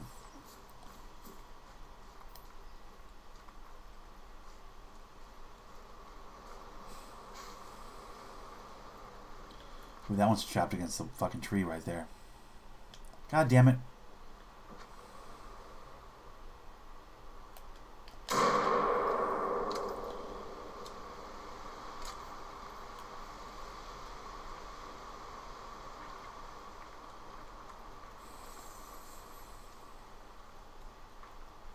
Yeah, it can't be about chasing that number. It can't. That was my realization, that it can't be about chasing that number. Yep, that's not the destination. You're damn right. Yeah, it can't be about that number. It can't be about any number, really. It's got to be about something more than that. It's got to be loftier than that, or else what's the point, you know? That's so base. It's so base to chase the number. I mean, easy for you to say I only have 150 subs. Like, I'm not trying to be a dick. Like, I appreciate that 2,000 is a pretty good number for most, like, small level streamers, like I am, you know? But, like, it can't be about that number. It's got to be about more than that. Like, the point of doing this is not just like, I need subs. Let's get all the subs. Because I want the right subs. I don't want all the subs. I want the right subs. You know? I don't just want to grab people just to grab people. Like, I'm grateful for every sub, but some of them, like, don't last long, and for good reason. They're like, oh, this is not the kind of content I thought it was. Like, yeah, that's fine. If it's not the kind of content you think it is, then boogie. Get the fuck out. You know what I mean? Not boogie, but, like, you know what I mean? Like, beat it. Kick rocks. Boogie. Yeah, it was like peeing in the rest. Oh, I already read that. So, like, that's important that I came to that conclusion, that I, you know, that part of them I'm really grateful for. I'm really actually pretty grateful that they played that little fucking trick on me with the subs, because that was important. I needed that, you know. I was not looking at my YouTube channel the correct way. So that change of perspective was valuable to me, you know.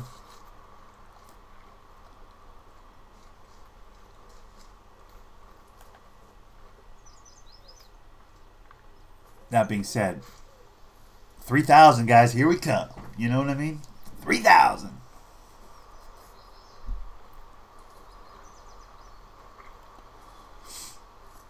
$4,000, $5,000, $20,000. I can't wait. Can't wait. I'm just gonna keep doing this, so it'll happen. I expect to come up quite a bit this summer, just when I'm doing Park 3 days a week. Park 3 days a week is gonna help a lot. It usually does. Most summers, when the little people are all out of school and shit, like my numbers usually come up quite a bit. Because everybody wants me to play Park, but like during the week, it's like that doesn't make sense to play Park for like 1 or 2 people. Like, I gotta have a crowd. I gotta draw a crowd, you know? To me, it's more fun to draw a crowd. Oh, that's a headshot. Come on. That's a straight face shot. You're not walking away from that. What? Just come on. Did you see that? That was directly in the middle of his face. And he's like, and I'm running. Like, no, dude. Sit down. This is 7mm to your face, bro. What? There's not even blood. Are you kidding me? That bison's a robot. Confirmed.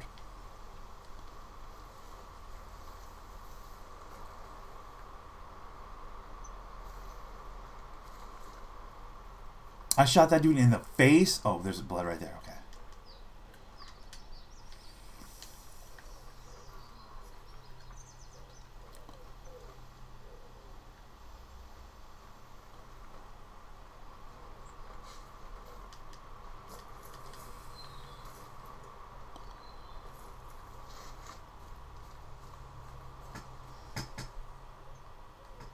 Exactly. I ain't going anywhere. I will continue to record on a daily basis with occasional Mondays off from time to time. This week I'm not taking Monday off. This week I'm going to fucking record some 2K on Monday probably. Because my small forward, I'm so excited. I'm so excited to start the new build. To really start it. Because I've been dumping VC into it, but I'm going to actually start it in the next couple of days. I'm really excited about that.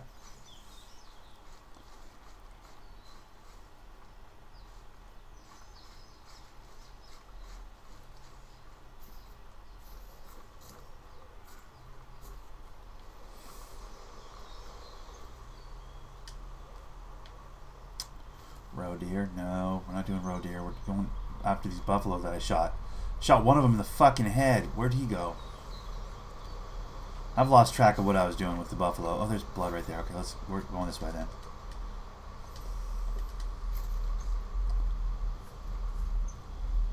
There's several. I've shot several buffaloes over here though, so they're all going different ways.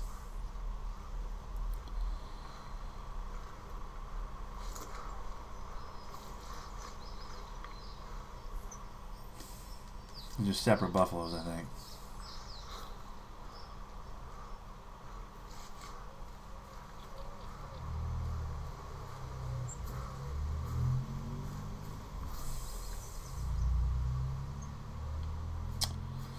I'm very confused. I should not have dropped bullets on like 3 different buffalo right there, because now this is really confusing me.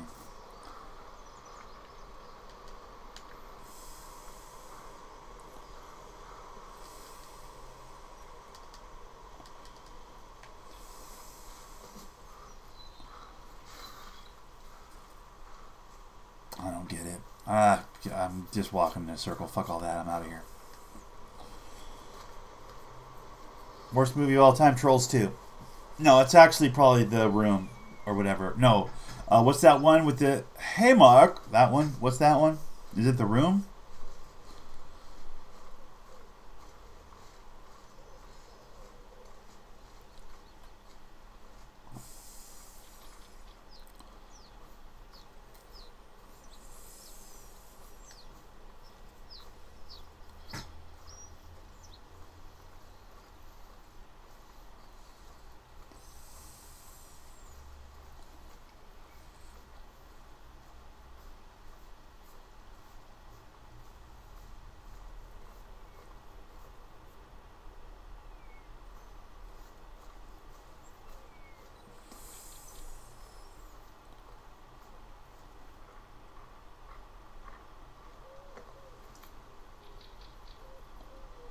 Hard to do worst movie of all time because there's so many bad movies that nobody even knows about.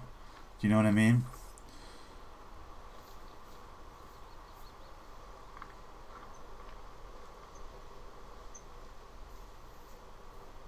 The thing about good movies is like good movies, most people have heard of good movies, you know, because they're good. Like people have seen them because they're good, you know? With worst movies, like everybody's got a different worst movie because the bad movies that people see are so... are even more subjective than good movies, you know? Like, I don't know if you've ever seen Trolls 2, but it's so good. So bad it's good. It's one of those. And then The Room, the High Mark, that whole one that, like, James Franco just did the remake of or whatever, The Disaster Artist or whatever, like, was based off of the making of a movie that is notoriously, like, one of the worst movies ever made. With the Wachowski guy or whatever. I've never actually seen that movie. Everybody swears it's like so bad it's hilarious. Like it's the funniest not on purpose funny movie that's ever been made. But I don't know. I never saw that one. I wish I had seen it. I definitely should see it because it's so bad. But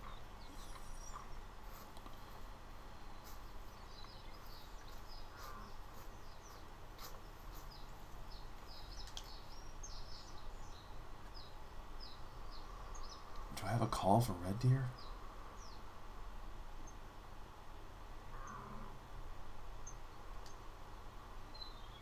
What's up, John Ironclad? How you doing, buddy? Hello. Was this Ruins movie where plants made ringtone sounds and kill people? Oh, interesting. Interesting. Was it like was it like The Happening? That's the fucking M. Night Shyamalan movie where the plants were killing people or whatever, making people go crazy. I'm good. How's you? I'm good, bro. How did you like The Division 2? I thought it was pretty good. I mean, it's the same game, but in a good way. Nothing wrong with the same game if it's, you know, still solid like the first one was. Oh, shit. Here we go. Oh, get shot. That's a dead animal. That was a perfect shot. The room almost had a vampire car. That is a true fact. Oh, for real? What's up, Super Y? How's it going, buddy? Dude, I need to watch The Room. I need to purchase it, to be honest with you. Like, I fancy myself something of a movie buff, but if I don't have The Room, like, can I really say that? Yo, this is a good-looking fucking deer right here. What? With the antlers and the what? Give. Stop with the examine tracks. Why does this keep happening now? There we go. Silver.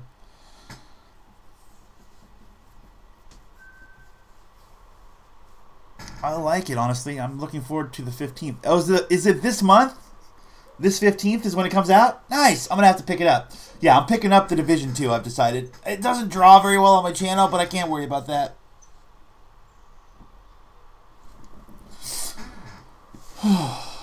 I can't worry about that. I want to play it.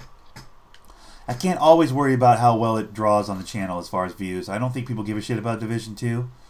But, hey, maybe we'll fucking extend the audience a bit, you know? Because I'm into it. I'm going to play it. I need to get a new game to play on a semi-regular basis.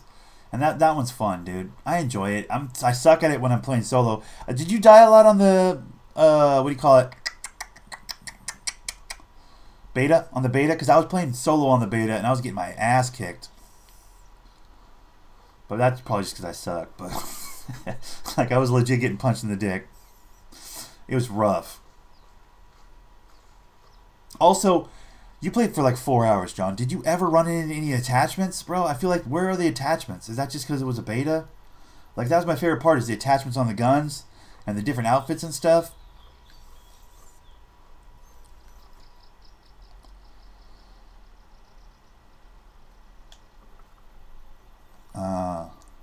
Yeah, that's probably the move. Girlie's probably gonna get it. Dude, we should all just get it. We could just play that game.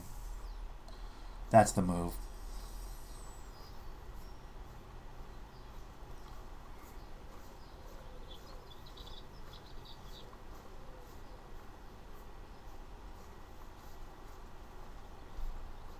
It feels like they streamlined a few things just in the... Well, I actually found one wall that wasn't around. It was kind of cool. Yeah, dude, I found a part... on my recording, I found a part where, like, I was climbing a ladder and the whole floor was gone. Like, the whole underneath it was all gone. I was like, wait, this is all just not here. What the fuck? You could just see nothingness all down below. Like, this whole part of the map wasn't there. It was weird.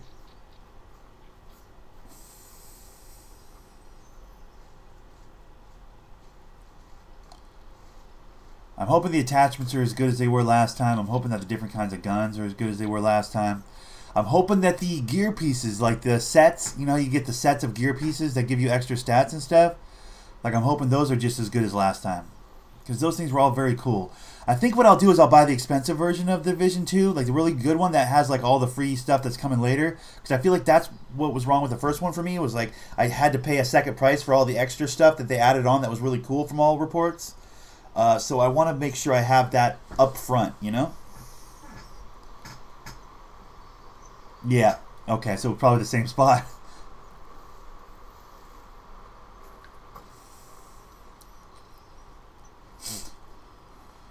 But yeah, I think I'm going all in on Division 2. I talked a lot of shit about the first Division, mostly because they made me pay for the extra content, like, later down the road. I was like, I'm not buying this extra shit, even though everybody was saying it was really fun.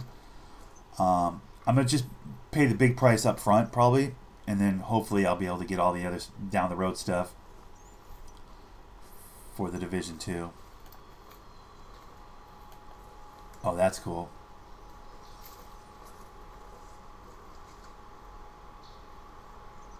Yeah.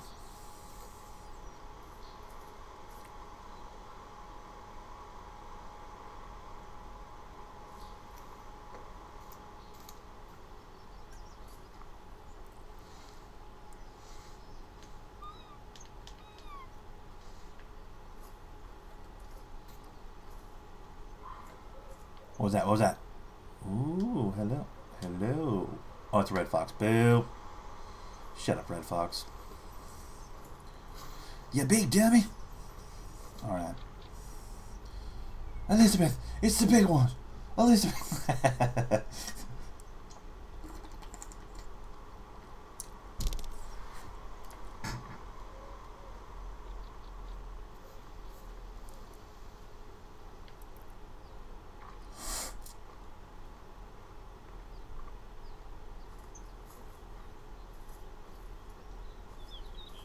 That's water over there, isn't it? I'm walking towards the edge of the map. Yep, I am.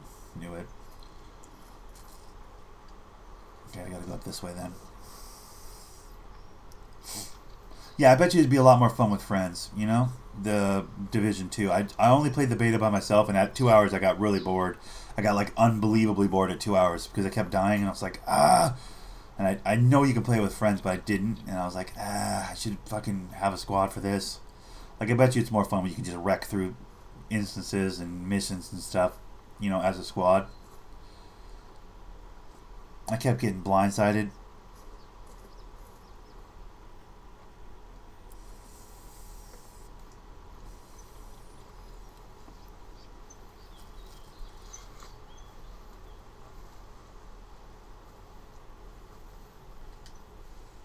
Red fox, huh? Okay. Well, not interested in that.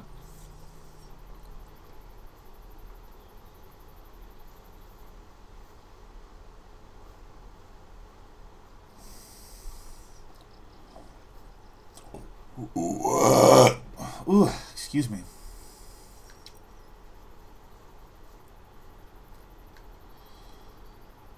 Swore I saw something for a second there. I got Eggo waffles and syrup I'm going to be fucking with after I'm done with this recording. I'm starting to get hungry. I need to find one more thing to shoot in the face, and I'm going to end this hoe. I'm at 3 hours. I got to have a bite to eat, man. I got to have a little waffle action. I might go beat feet a little bit, get out in the world a little bit, maybe grab some groceries or something. I need an excuse to get out of the house. I might just go get some groceries. Might go get toilet paper, to be honest.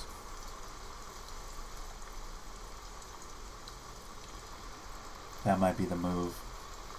You get some toilet paper, go get a phone card, so that my Insta can be all good to go. Speaking of which, guys, if you haven't checked my Insta, I have hit 93 with my post score. My two-way post on 2K, I hit 93. I put up a little story on that hoe. Very excited about it.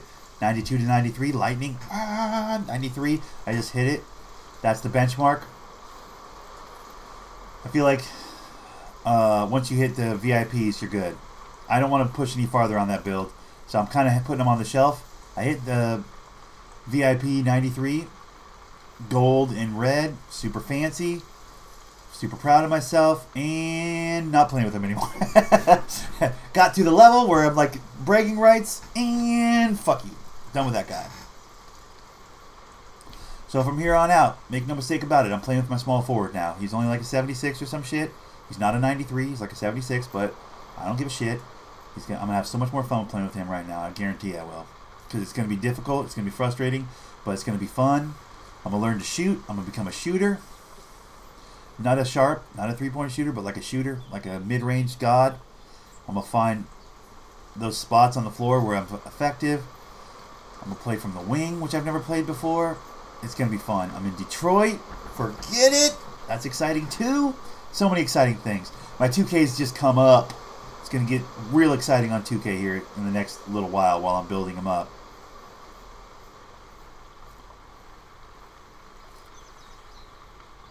I will never learn to shoot, dude.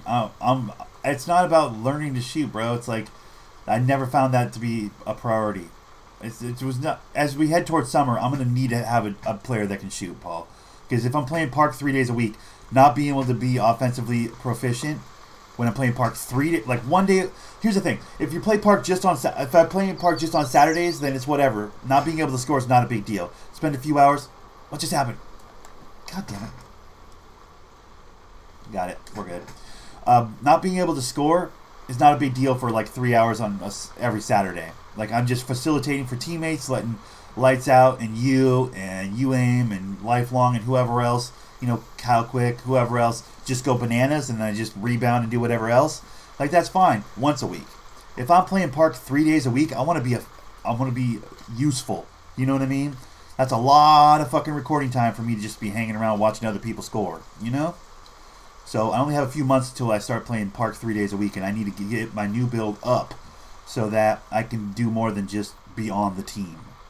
Because for 3 days a week, just being on the team, that's not good enough. Just on Saturdays, yeah, I can fucking rationalize like just being a helpful member defensively and pass the ball, pivot man, once a week. But like 3 days a week, I'm going to have to do more than just fucking be out there, you know? I'm going to have to start putting points up and stuff. And that's what my new build's about, bro. Let's get it!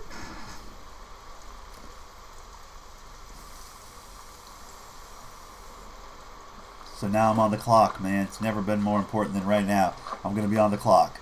I'm going to have a few months to get my 76 up to 90 something. I'm going to have to get his badges unlocked, his posterizers, his mid-range deadeyes, his all that sort of shit, his corner threes. I'm going to get all the helpful badges all fucking worked up to a place where he can be effective at the park. It's going to be hype. I'm excited about it. Let me get up the thing. Let me up the thing. Is there a way for me to get up the thing? Let me get up the thing.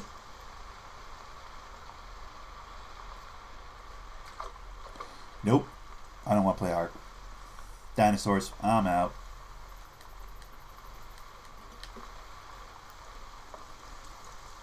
Zero interest in dinosaurs.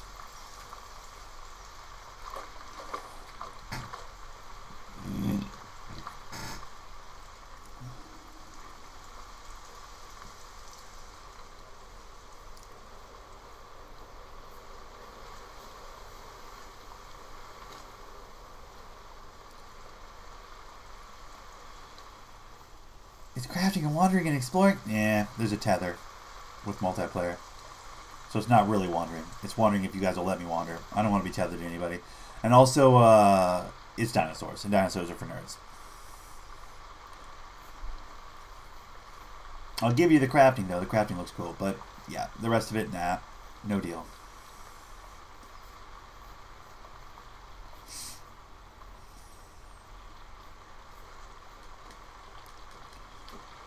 JP says there's a tether.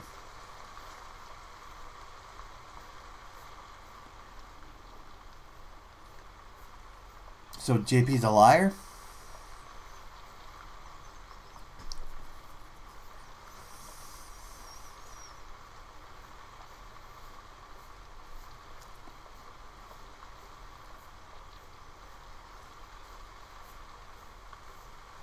Oh, gotcha.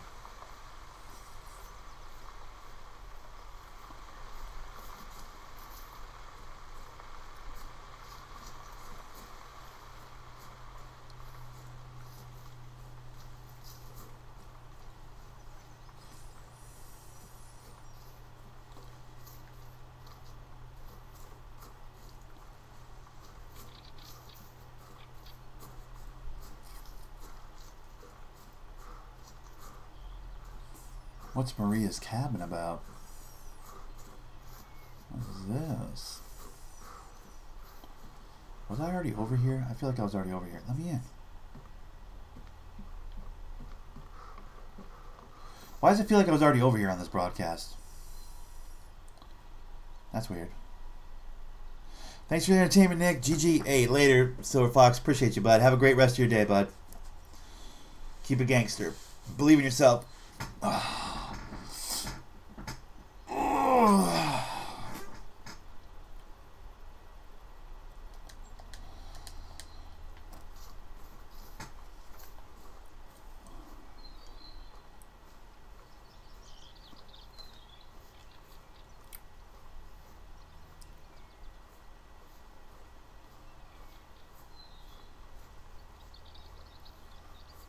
Hirschfelden, of all the places.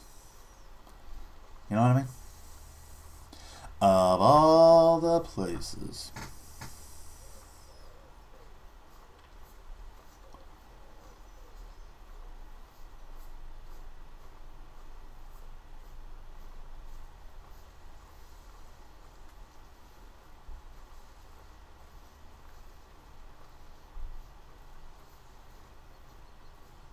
That's a rock, right? That's not a bear. Yeah, that's a rock. Okay. There's no bears on this map, so what am I talking about?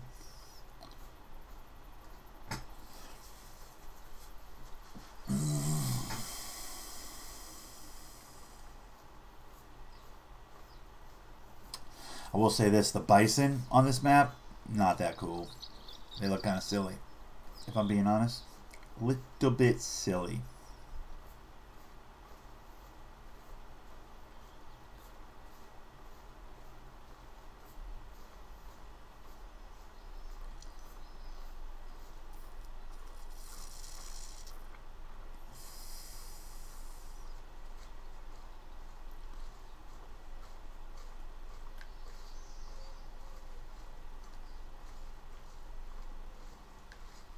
That's water over there. Odds are there's no animals in that direction. I'm pretty much just watching up the hill and in front of me. Come on, dude, really?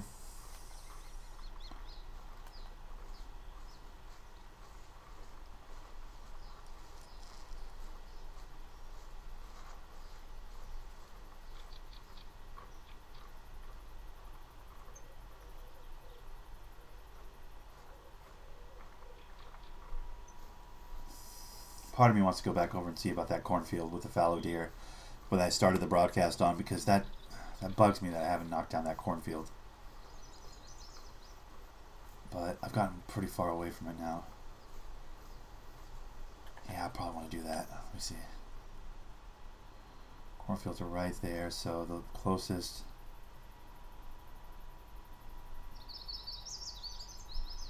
is this one, right? Yeah. I'm going to go over towards those cornfields again.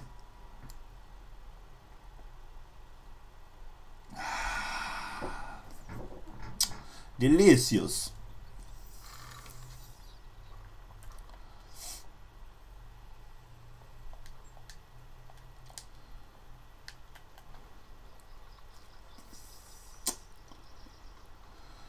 We've already done this once today, haven't we? But I will not rest until I have murdered some animals at the cornfield.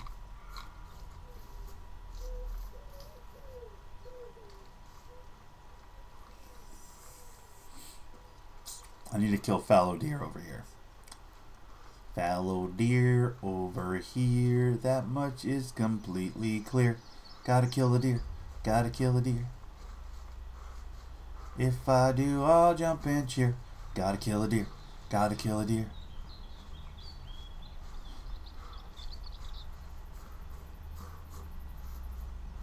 Then that meat I'll lightly sear. Gotta kill a deer. Gotta kill a deer. And we'll jump in joy and cheer when I kill that stupid deer. Gotta kill a deer. Gotta kill a deer. Do you ever see animals that you can't hunt? Frogs, squirrels, etc.? No. Well, I mean, you do see small game, but I think you can hunt the small game. There was a time when you couldn't, but now you can see them and you can kill them.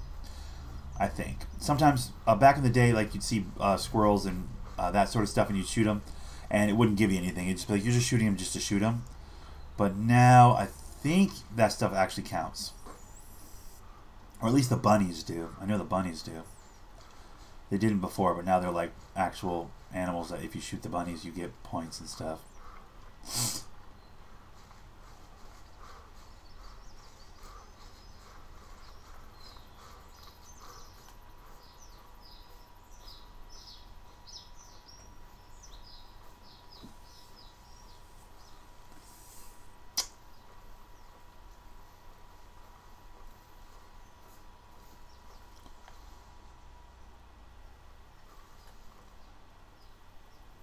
Almost there.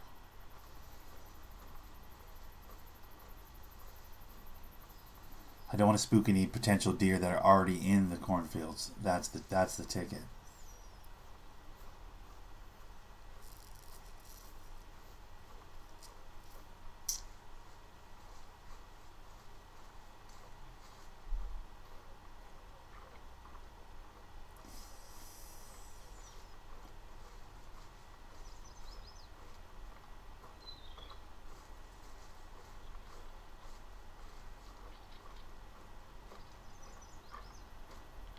See, I love that open area right there, but they're not fucking spawning. Ooh. That's a roe. I need fallow. I need 2 fallow deer in this area, not roe. They put chemicals in that turn the frogs gay. Yeah.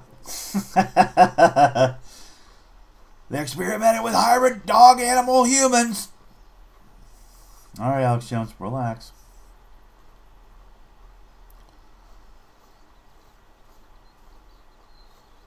They're making frogs gay. The U.S. government's making frogs gay. All right, man. Easy there.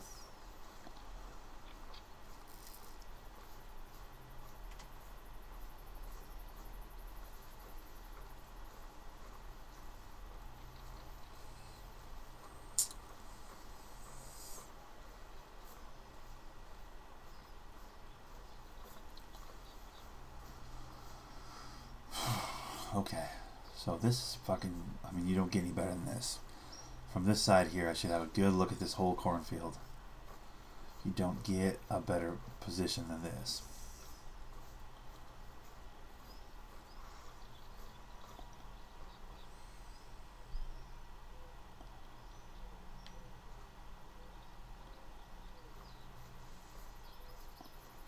But the wind is not really my friend again.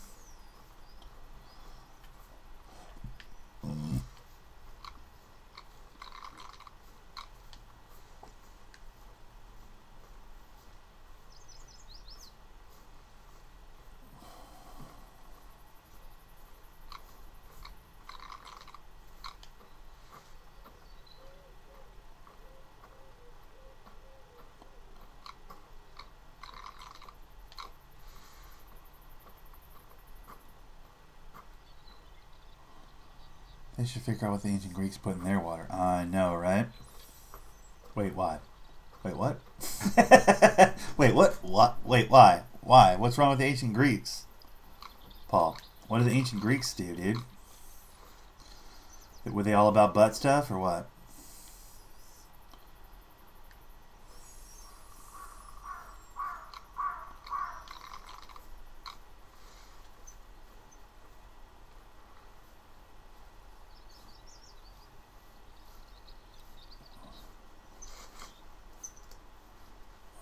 Get up in here and get invisible. Excellent. Perfect. Well, they were happy people. Yes. Okay. Living that good life, huh? That simple life, probably.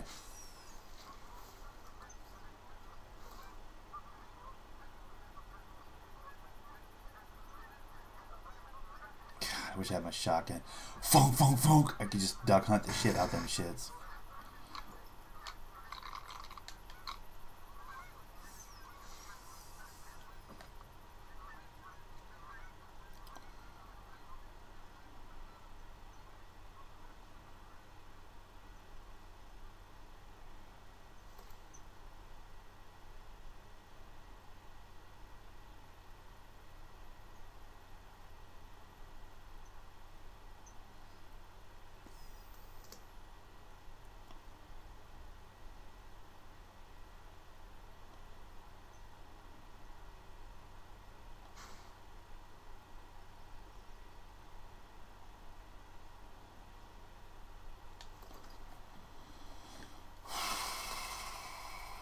And we're back here doing this.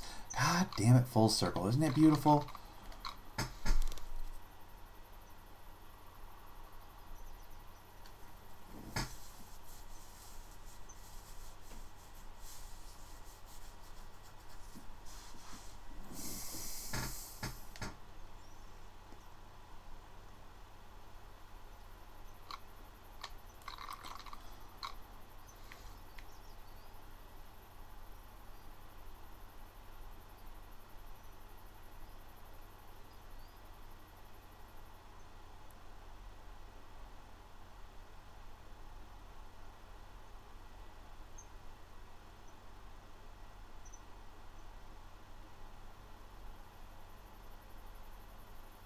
And a hush falls over the stream.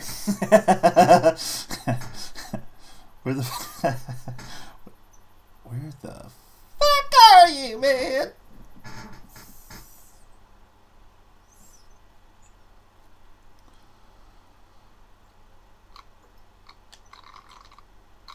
Oh, God damn it. Now it's raining again? Really?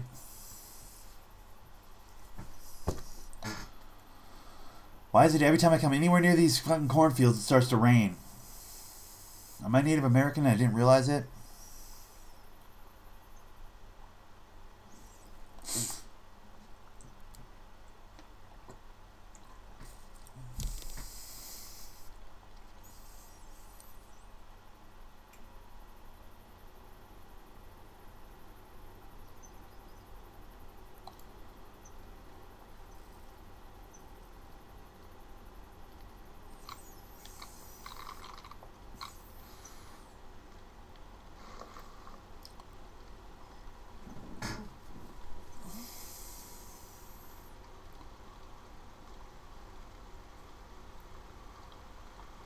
Is that a fucking... Hold on. Is that one right there? That's not one right there. Gotta be part of a... it's a leaf, yeah. I thought that was the head of one right there, but that's actually a leaf of something.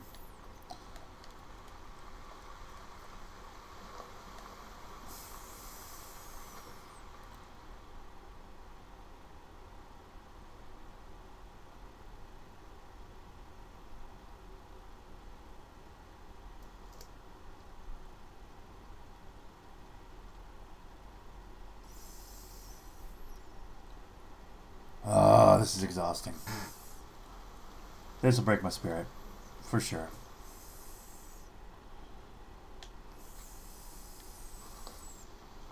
Also, if it rains so much over here, why is this all dried out and yellow? Like, you would think with all this water, these would be in much better shape.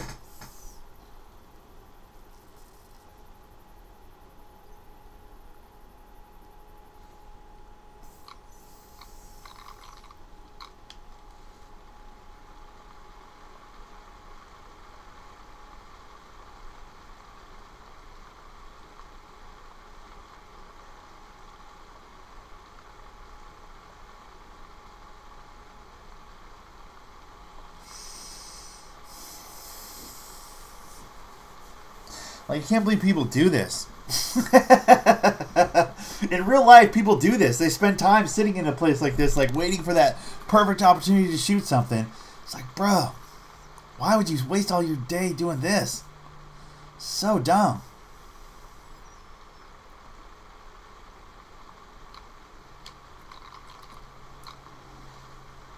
Like, this is the worst.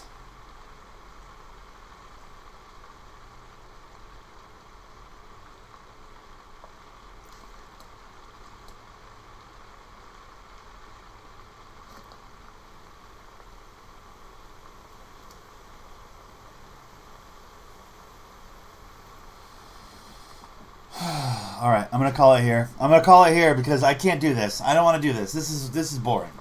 I hate this. This is the worst. Like, I'm legit over it.